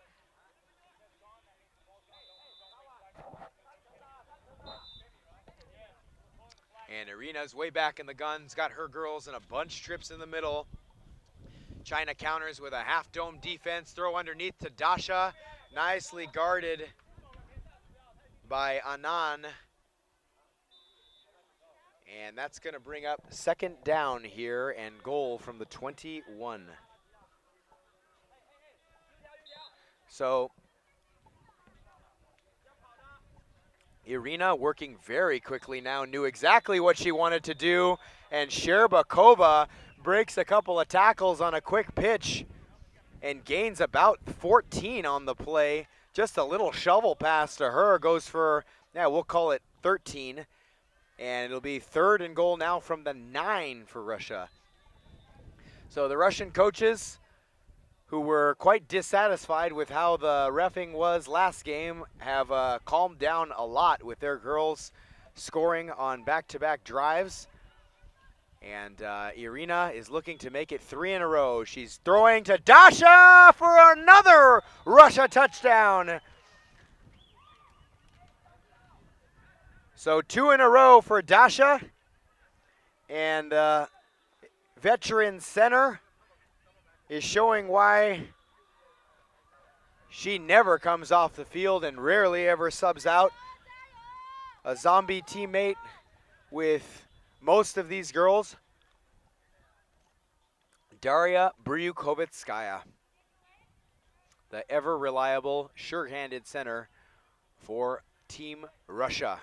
And I like this Team Russia jersey, huh? How about that, like kind of blue, like almost a tie-dye, as they're gonna go for 1 point extra here. Irina's back, looking, scanning the field, no real rush, and throws, and it's caught by Sherbakova in traffic. A lot of contact there. They're gonna call the extra point good for now, but flags fly, and we're gonna try to sort out the mess that is the middle of the field.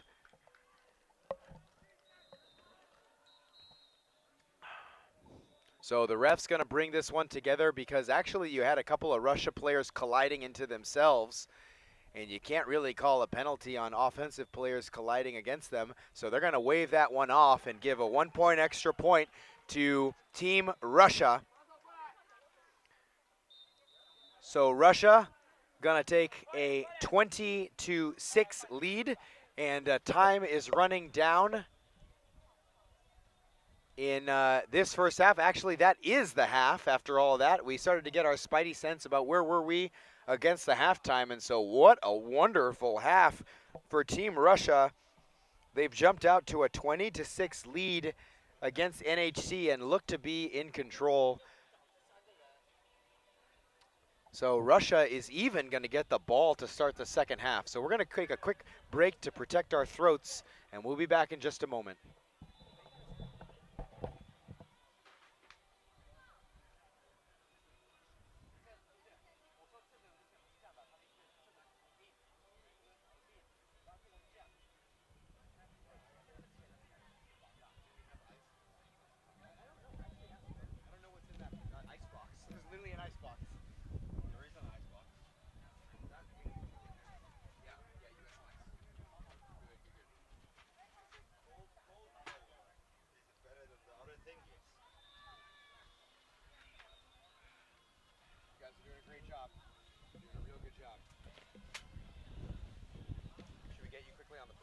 Talking about nothing to talk about. There's no controversy. Real good, real good. I'm off after this. Don't let the kid get hot. I'll check with the big boss. Oh, I gotta fool around and find himself in one of the finals games, huh? Actually, we can get you in as the Peralta or whatever. We'll get you in, like, just be near us, and then if there's a rule call or something, you can come in. That'd be fun. Come hang out at huh? If the boss approves, 100%. We'll be right here, next one. Field 2 and 3 right in the middle, so that's where we'll be. You get the approval. No, you get the approval, not me. Oh, what? I don't need to get the approval. I am the boss. I thought you had to get Paul. Oh, you had to ask Paul yourself. I got too much. You're putting me in there. Take it easy, Just saying, man. Just saying, you're locked in. People love you. Hey, listen, I would love to. But I'll have talk there. You can. You gotta get that. All right, so I don't know if you heard that, but me and Mufasa were joking around that we could get him on the broadcast for some of the finals as like the referee liaison to explain the calls. But he's like, you got to talk to the boss, Paul Brown, from that one. All right. Thank you for giving me an opportunity to clear my throat, because to be honest with you, I've called 22 games between day 1 and day 2, and I think about 4 more today. And yeah, I'm starting to feel it in the throat. Let's be honest. I need your energy. And you know what? I got to take an opportunity to really apologize to you guys, because I would have loved to have the comments turned on for this one. And we asked about it on day 1, and we were politely denied to have comments turned on, because they're like, you know, we don't know what people are going to say, and this is China. And I said, that's fair enough. And so, yeah, so you're just going to have to listen to me, and unfortunately we can't interact. But hey, if you guys want to chat, maybe, just special for you, since this is a fun little game, special for you, you can at me on Instagram, at Granmejor, Granmejor, if you want to have any comments or anything like that. I'll try to open up the Instagram. So, hey, we've got Team Russia now getting the ball off to Dasha, who's running free, very free, all the way free. Daria Brihuomisaya has another Russia touchdown. That's the hat trick for her. Oh my goodness. Russia turning it around right now, taking a big lead. And my, how the turntables, huh? It's a little bit of a different story from last game so far. Hey, Dasha, we were just talking her up before the half. We were saying she's sure-handed. We might also have to have another adjective, this speedster, Daria Briukovitskaya.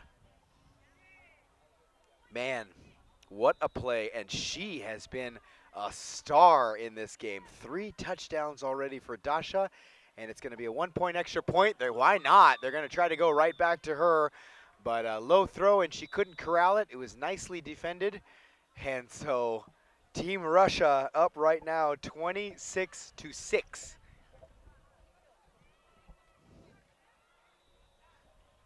My goodness. So China is going to take over, and they need to get some momentum here as New's going to throw one up to Sunny, and Sunny's going to take it all the way to the 13, so a pickup of 8. Let's see how the Chinese girls respond. I don't think that they've really been down big in any of their games so far. So how do the Chinese girls respond when they're really down big? Can they keep their composure? Well, we're going to find out. All right, Yara's going to get it back to New. New is looking downfield and has Sunny again, and Sunny is free. Well into zombie territory. Her flag will be pulled around the 17-yard line. And our coaches for the national team are happy. They're happy with what they see so far on this drive. And, man, that was a good-looking play there. The girls starting to spread the ball around. Sunny's hands are back. And looks like NHC offense, at least, is starting to settle in. So New is going to get Yara back. And Lynn and Sunny are going to be on the line with Yum. And New is looking, sidearm slinging to Sunny, who's free again, in for a flag which is pulled at the 1-yard line, I'll tell you that. And then a couple of more flags thrown all over the place. What are they going to call here? Kind of an interesting one. I wonder if they might call flag guarding here, because we didn't see any contact at all. But let's see. They're calling a hurdle on Sunny, who tried to kind of jump her way into the end zone. And so that's going to set China back 5 yards. And it'll be second down here and goal from the 9-yard line now after the small misstep from Sunny. But she's having a great drive right now, is Sunny. All right, so Yara is going to take the second snap and move it forward with her feet to the 3-yard line. Third and goal for China now at the 3. So the zombie defense, which has been very stout in short yardage situations this game, is going to face a bunch formation here, and News under the gun, fakes the pitch, looking to throw. Oh yeah, they got one there to Yara. Nice play design and a touchdown for China. That's going to take them to 12 and cut the lead to 14. So Yara's second TD reception of the game. She's responsible, her and New, for all the points right now for NHC 1. And NHC is going to go for a 1-point extra point attempt. And we see Sunny and Yara on the outside, Lin in the slot, and Yu is back in the gun. And Yu's looking, scanning, sidearm, gunslinging for a converted extra point back to Yara. I really like the throwing motion of Yu. I think she's got just this great like 3/4 arm gunslinger kind of Brett Favre-esque kind of motion. It's pretty awesome to watch. I really like watching her. So yeah, this is the young rising star, still a teenager, Yu, for Team China. And Irina and her girls are back out and immediately get a pickup of 6 on a short pass to Drofinskaya.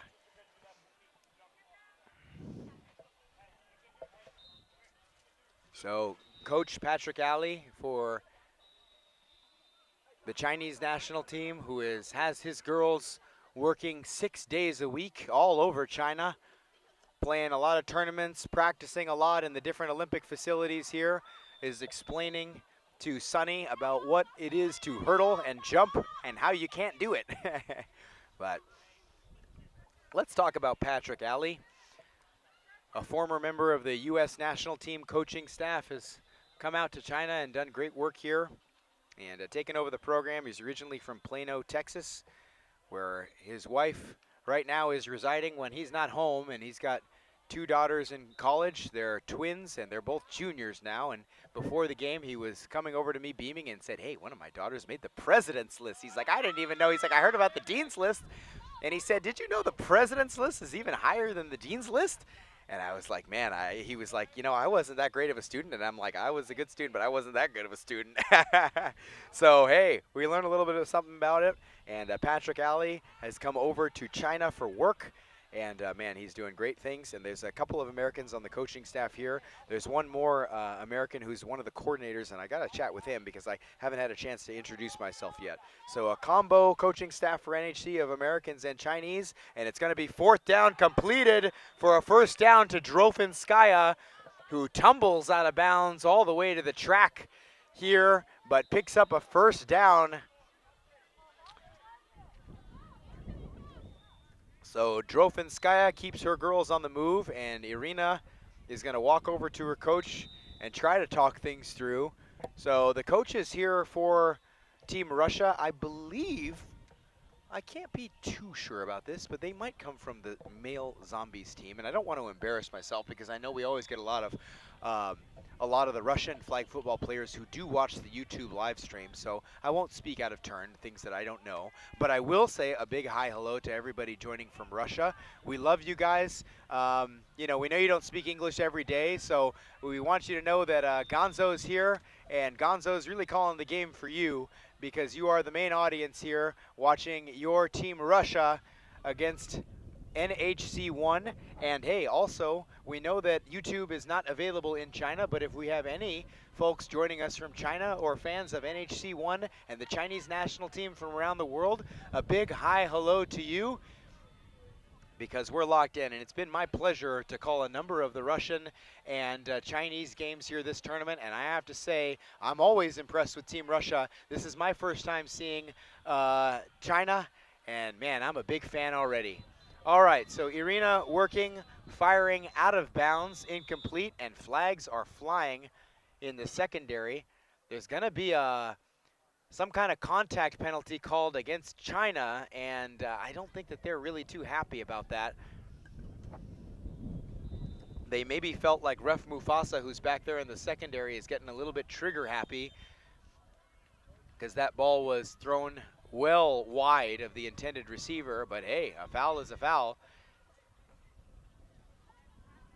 Pass interference is the call against China, so that's going to be a huge penalty because it'll mean an automatic first down for Team Russia. Half the distance penalty is going to mark this ball all the way down to about the 5-yard line, a little bit on the far side of the 5-yard line. So Irina's going to try to punch one in right here on a golden opportunity first down. She Arm fakes and throws across to Alexandra Sherbakova, who is out of bounds. Yes, she's out of bounds. There's a big line, a solid white line, which you can probably see on the screen, and you might think that that's the boundary, but that is not the boundary. That is just another line. I guess we're playing on a larger field, and so the actual end zone is a few yards in front of that. So if you can see the pylons and draw a horizontal line between them, you would see that Sherbakova was a couple of yards out of bounds. So even maybe she got fooled by that solid white line. But now she's coming back, and Irina is firing. Oh, looking, and incomplete pass intended for Lebedeva. It'll bring up 3rd down now for Team Russia. So Russia up 26-13. If they can score here, it's going to put the game really well in hand with about 8:24 remaining on the clock in the second half. They're up 13, but that's only a 2-score game. A score here would make it 3. All right, Drofinskaya's in the slot left. Irina staring down her girls, throws to Drofinskaya. Too low for her, too high for Sherbakova coming in front. 4th down now. So our eyes turn to the China defense, who are absolutely locked in, and we're gonna see if the NHC girls can stand tall here on 4th and goal from the 6.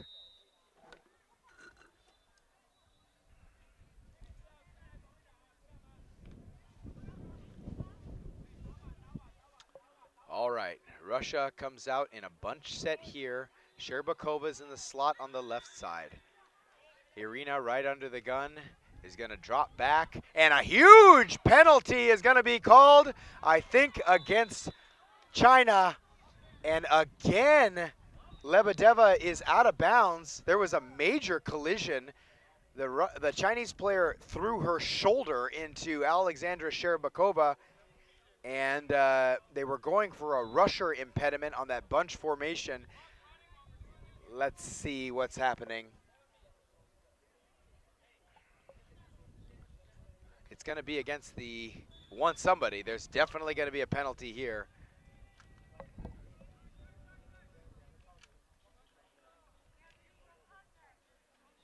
Wow, okay. Illegal contact called against the offense. So the rusher was coming in, and it looks like they're calling it that Sherbakova got into the path of the rusher. But man, I'd love to see on replay, Sherbakova got freaking bulldozed, upended almost by the Chinese rusher. Well, hey, you want to draw that flag. So a wily play there by the NHC women.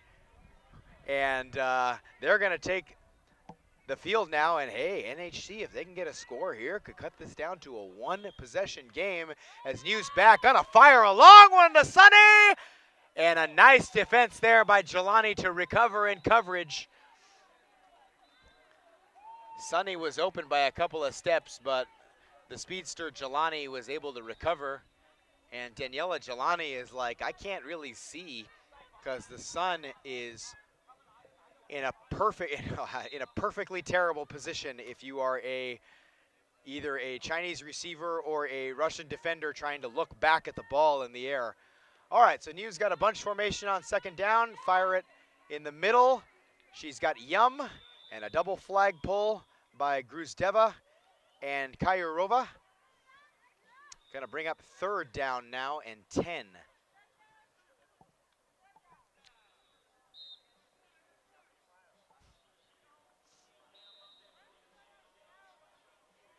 So we've had a lot of these kind of consequential contact penalties on 4th down situations between the rusher and some of the offensive players who are maybe in a bunch formation, and most of them are actually going the way of the defense. But actually I should say there was a very controversial one yesterday in the quarterfinals, men's quarterfinals, Rangers and ROK, which went against the defense. And this one goes against the offense, and these are really, really difficult to call. I got to give a hats off to these refs because, my goodness, I couldn't do it. I'll tell you that. All right, New here needs the first down and has it, and a missed flag pull, another missed flag pull, another missed flag pull, and Yum is all the way down to about the 10-yard line, and Mustafa gonna call a penalty, and another jumping call is gonna be made against China. This is the second in as many drives. So the Chinese girls, maybe some of these former track stars, maybe some of these former high jumpers, got to keep it on the ground. No, they're going to wave that one off, actually. So Mustafa was originally going to call a jumping penalty, and then the refs talked it over and decided to wave the penalty off. That's why they're a team. That's why they get together and discuss, because they got multiple eyes on the action and they can get things right.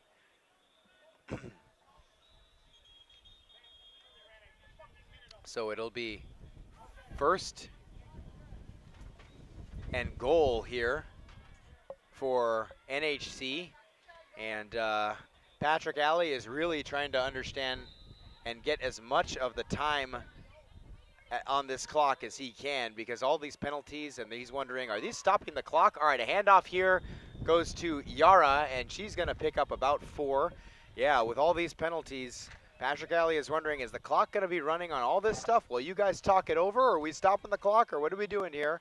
And rightfully so. I mean, if you're the coach and you need as much time with your team down 2 scorers, you probably want to make sure you got as much time left as possible. All right, double handoff here, and they're going to get the ball back, but a sack is going to be called. And it's Nikiforova Iulia who sacks Yara, who is trying to get the ball back to New, but a swarming Russian defense there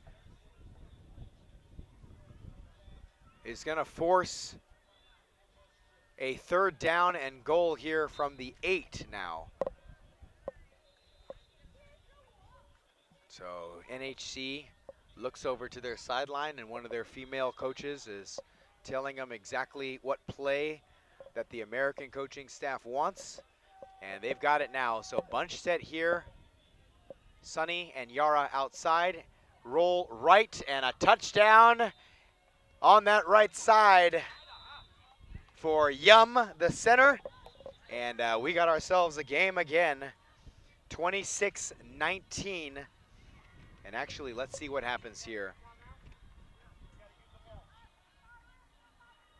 They're going to go for 1. So right now, it's New who's going to look and have a catch. Is she inbounds? Yes, she is. A great, no, they call her out of bounds. Oh, everybody thought that she was inbounds, but the refs called Yum out of bounds. You're going to have to make the call on that one. The Chinese coaching staff is not happy, as that's going to leave a 7-point differential there. And they're going to get a chance to talk to Ref Mustafa as he crosses the field back into the secondary. Very respectfully, they're actually taking a bet on it. Patrick Alley is betting Mustafa $100 his girl was inbounds. And we're going to have to see the outcome of that bet for sure. All right, Russia has the ball. They're going to go low to Sherbakova. And we've got 1:59 left on the clock, or 1:55, excuse me, left on the clock. So that is the 2-minute warning. Right now, NHC seems to be slowly clawing their way back into this game, and the defense looking to get another stop right now. So Irina's going to pitch it to Dasha, who's going to pick up 7, and China's going to take their first timeout of the game here. So as you know, by now, each team has 3 timeouts per game, and they can opt to use those timeouts whenever they want, but once the 3 timeouts are used, that's it. So first half, second half, whatever they want. China has just used their first. So the Chinese defenders, we see Zhao Zhao on the near side talking to, I believe, Hannah. Nope, not Hannah. She's talking to Leah. Baby is in the middle. She's the rusher. Hannah is on the other side. And we're going to try to get a look at the far defender. The Chinese girls don't have, that is Anan, of course. The Chinese girls don't have numbers on the front of their jerseys, so we got to kind of wait till we can see them and get a nice vantage point. All right, Irina is ready after the timeout. 2 receivers to her right, throws underneath to Dasha. A quick flag pull. And it's 4th down and 10 here for Russia. A big play coming up, as now China takes another timeout, and the Russian coach creeps onto the field and is going to talk his offense into a play that they hope will yield them at least 10, because Russia, after jumping out to a big lead in the first half, their offense seems to have flatlined a little bit here in the second half. And NHC's defense has picked it up and started giving Irina some problems on the last couple of drives. All right, they've got what they like. Now it's Drofinskaya lined up in a running back position. Sherbakova's in the slot. Lebedeva's out wide. Drofinskaya is going to run a wheel out, and she's going to get close to the first down marker, but they're not going to give it to her. It's a turnover on downs for Russia. And NHC is going to get the opportunity to come back here.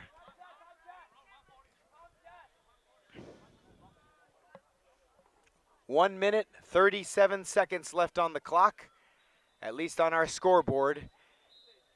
And the Chinese girls are ready. Niu claps to snap and pump fakes and throws to Yum. And a diving flag pull there by Allah is going to keep the clock moving. So 2nd down here, and the girls are in a hurry up. Bunch formation in the middle. Another pass to the center, who stays in bounds again, and the 3rd and final timeout is going to be called for China.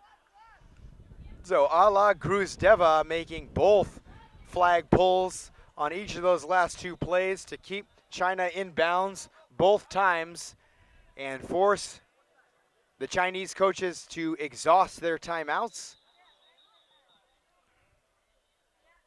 And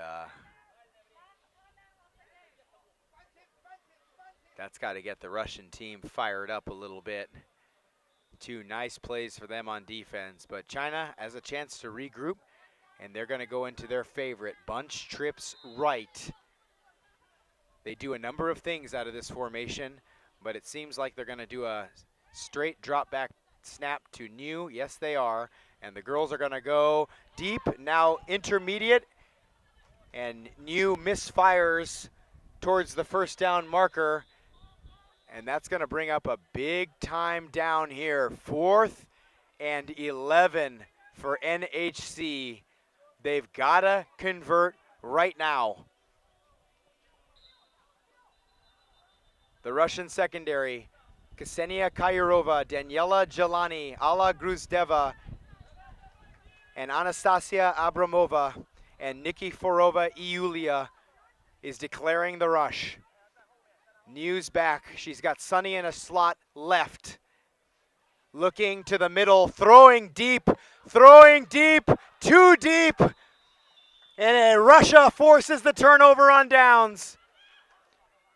And the coach is going to call and see if they can't run this thing out right now, because that's exactly what's going to happen. Team Russia has held on to beat NHC when it mattered the most, and the Russians will take bronze here at NBFO 2026.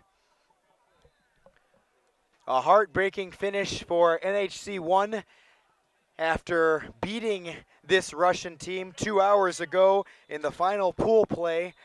But Russia is going to take their revenge, and they're celebrating in Moscow. Maybe not the ideal result, but a 3rd place nonetheless for Team Russia. So maybe a new rivalry in Asia flag football, as the upstart Chinese national team girls entered into a dogfight against the stalwart Team Russian girls, who are the reigning queens of all of Asia. And my goodness, if this is the future of flag football in these parts of the world, I'm really all for it. So after it's all said and done, Team Russia hangs on. What a game. And a hats off to our reffing crew. And it's just been a real good one. 2 games back-to-back between Russia and China. China took the first one, got the best of Irina Borisovich and her girls. And Russia recovers when it matters most. So we'll see Team Russia at the podium ceremony, and we'll see you in just a second on Field 3 for the Women's Elite Championship between the Butterflies and Team Hyde.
好，我们看一下门美的进攻，现在手攻线前溜马的位置，长开球看向了右边1号，他传给了当中，哦，9号拿到了接球，现在过了手攻，时间是停表的。现在手攻后的第一档进攻。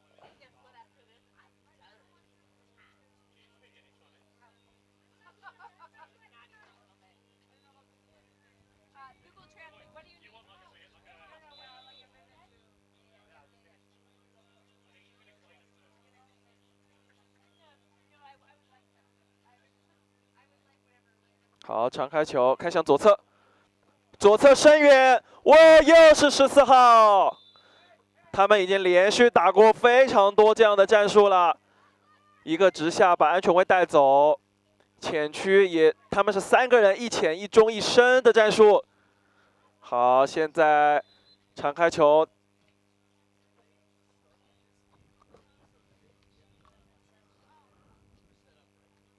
长开球开向左侧，没有传出来。第一点，有一个非法干扰接球。其实14号，我们看他第一时间是有的，但是没能传出来。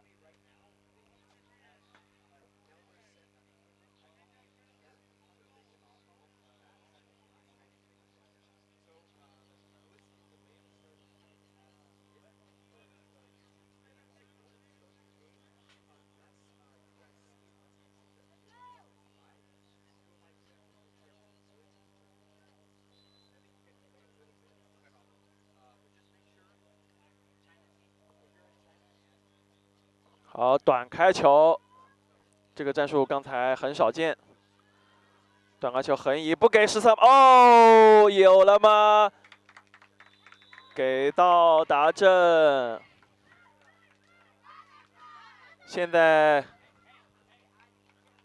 难道被他们追平了吗？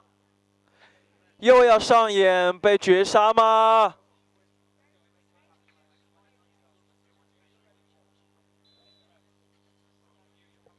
这场比赛的魅力就在于不到最后的时间，谁都不知道胜负关系究竟如何。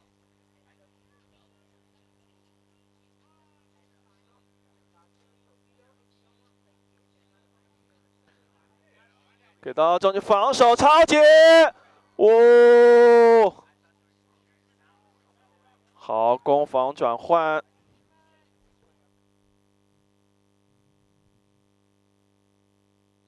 吹响了全场结束的哨声。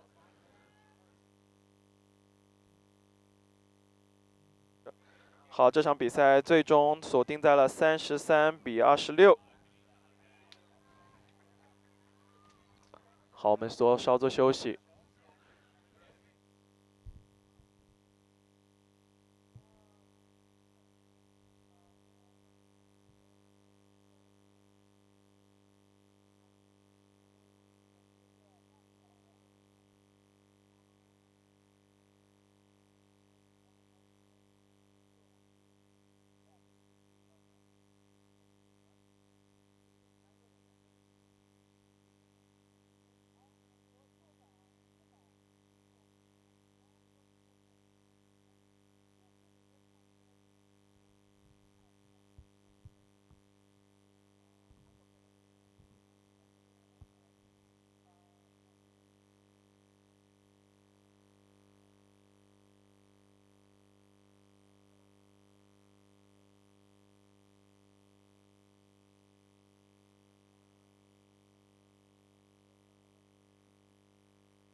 women's final game on field 2 and field 3 are about to begin. Can we please clear the field area and move to the spectator zone? Thank you so much.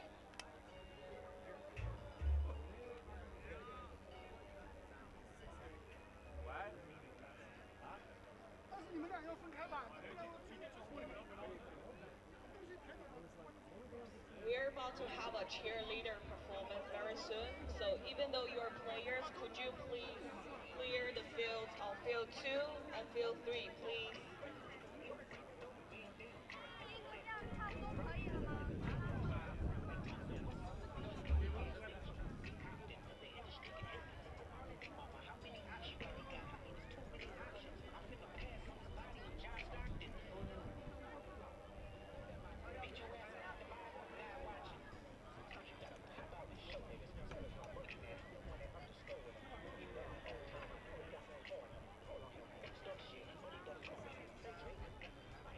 We're about to have a cheerleader performance. Prepare for women's final on field 2 and field 3. Can we please clear the field area and move to the spectator zone, please?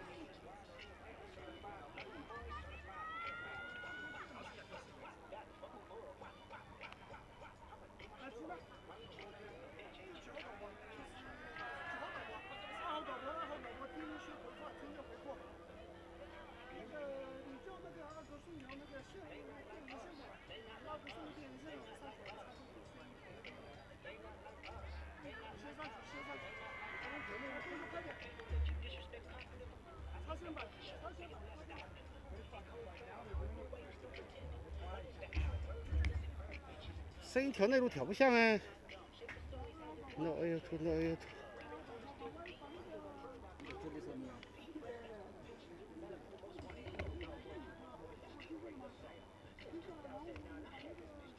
这个几号了是？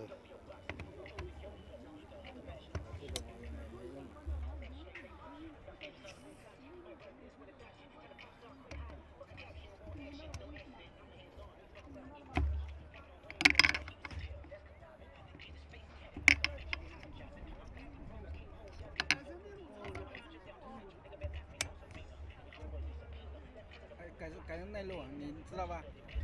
走啊！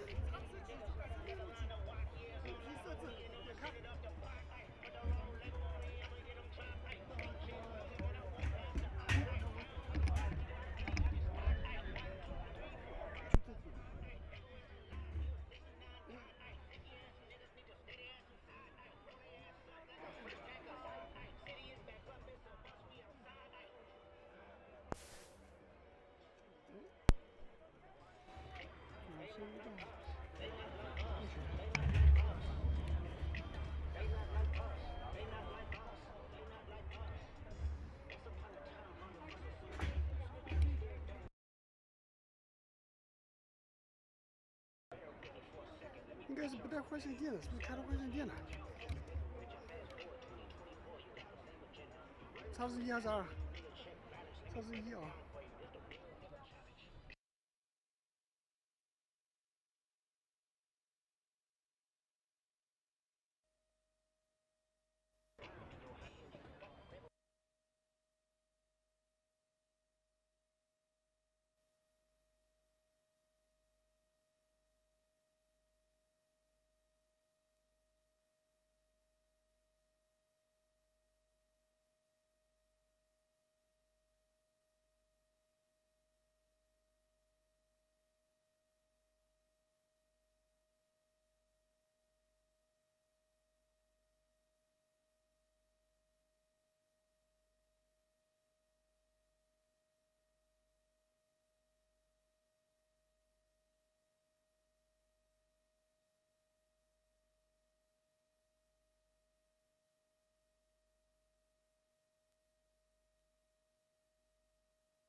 那个摄像机声音有吗？摄像声音有声音吗？摄像机看呐，摄像机，我叫摄像机看一下，我清楚吗？有没有噪音？清楚了是吧？来，1、2、3，换一个呢。好 ，OK。大量的没关系。你调好了是吧？声音调好了。中文、英文都是。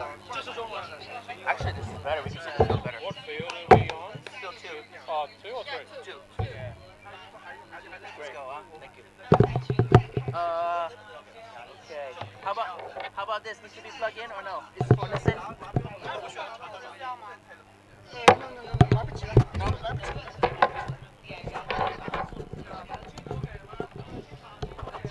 Okay. Testing 1 2. 1 2. Testing. We have no power yet, so no power.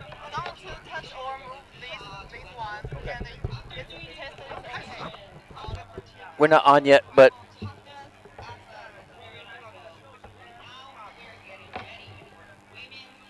I don't think I can see it. I don't think it's up here. go to live. Yeah, it's not out yet.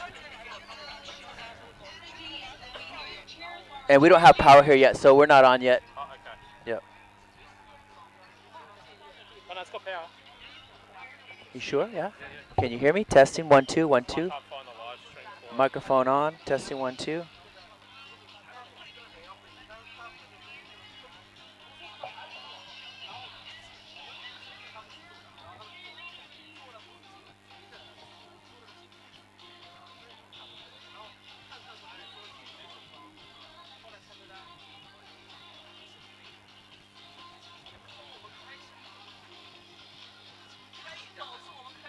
Testing 1 2. Testing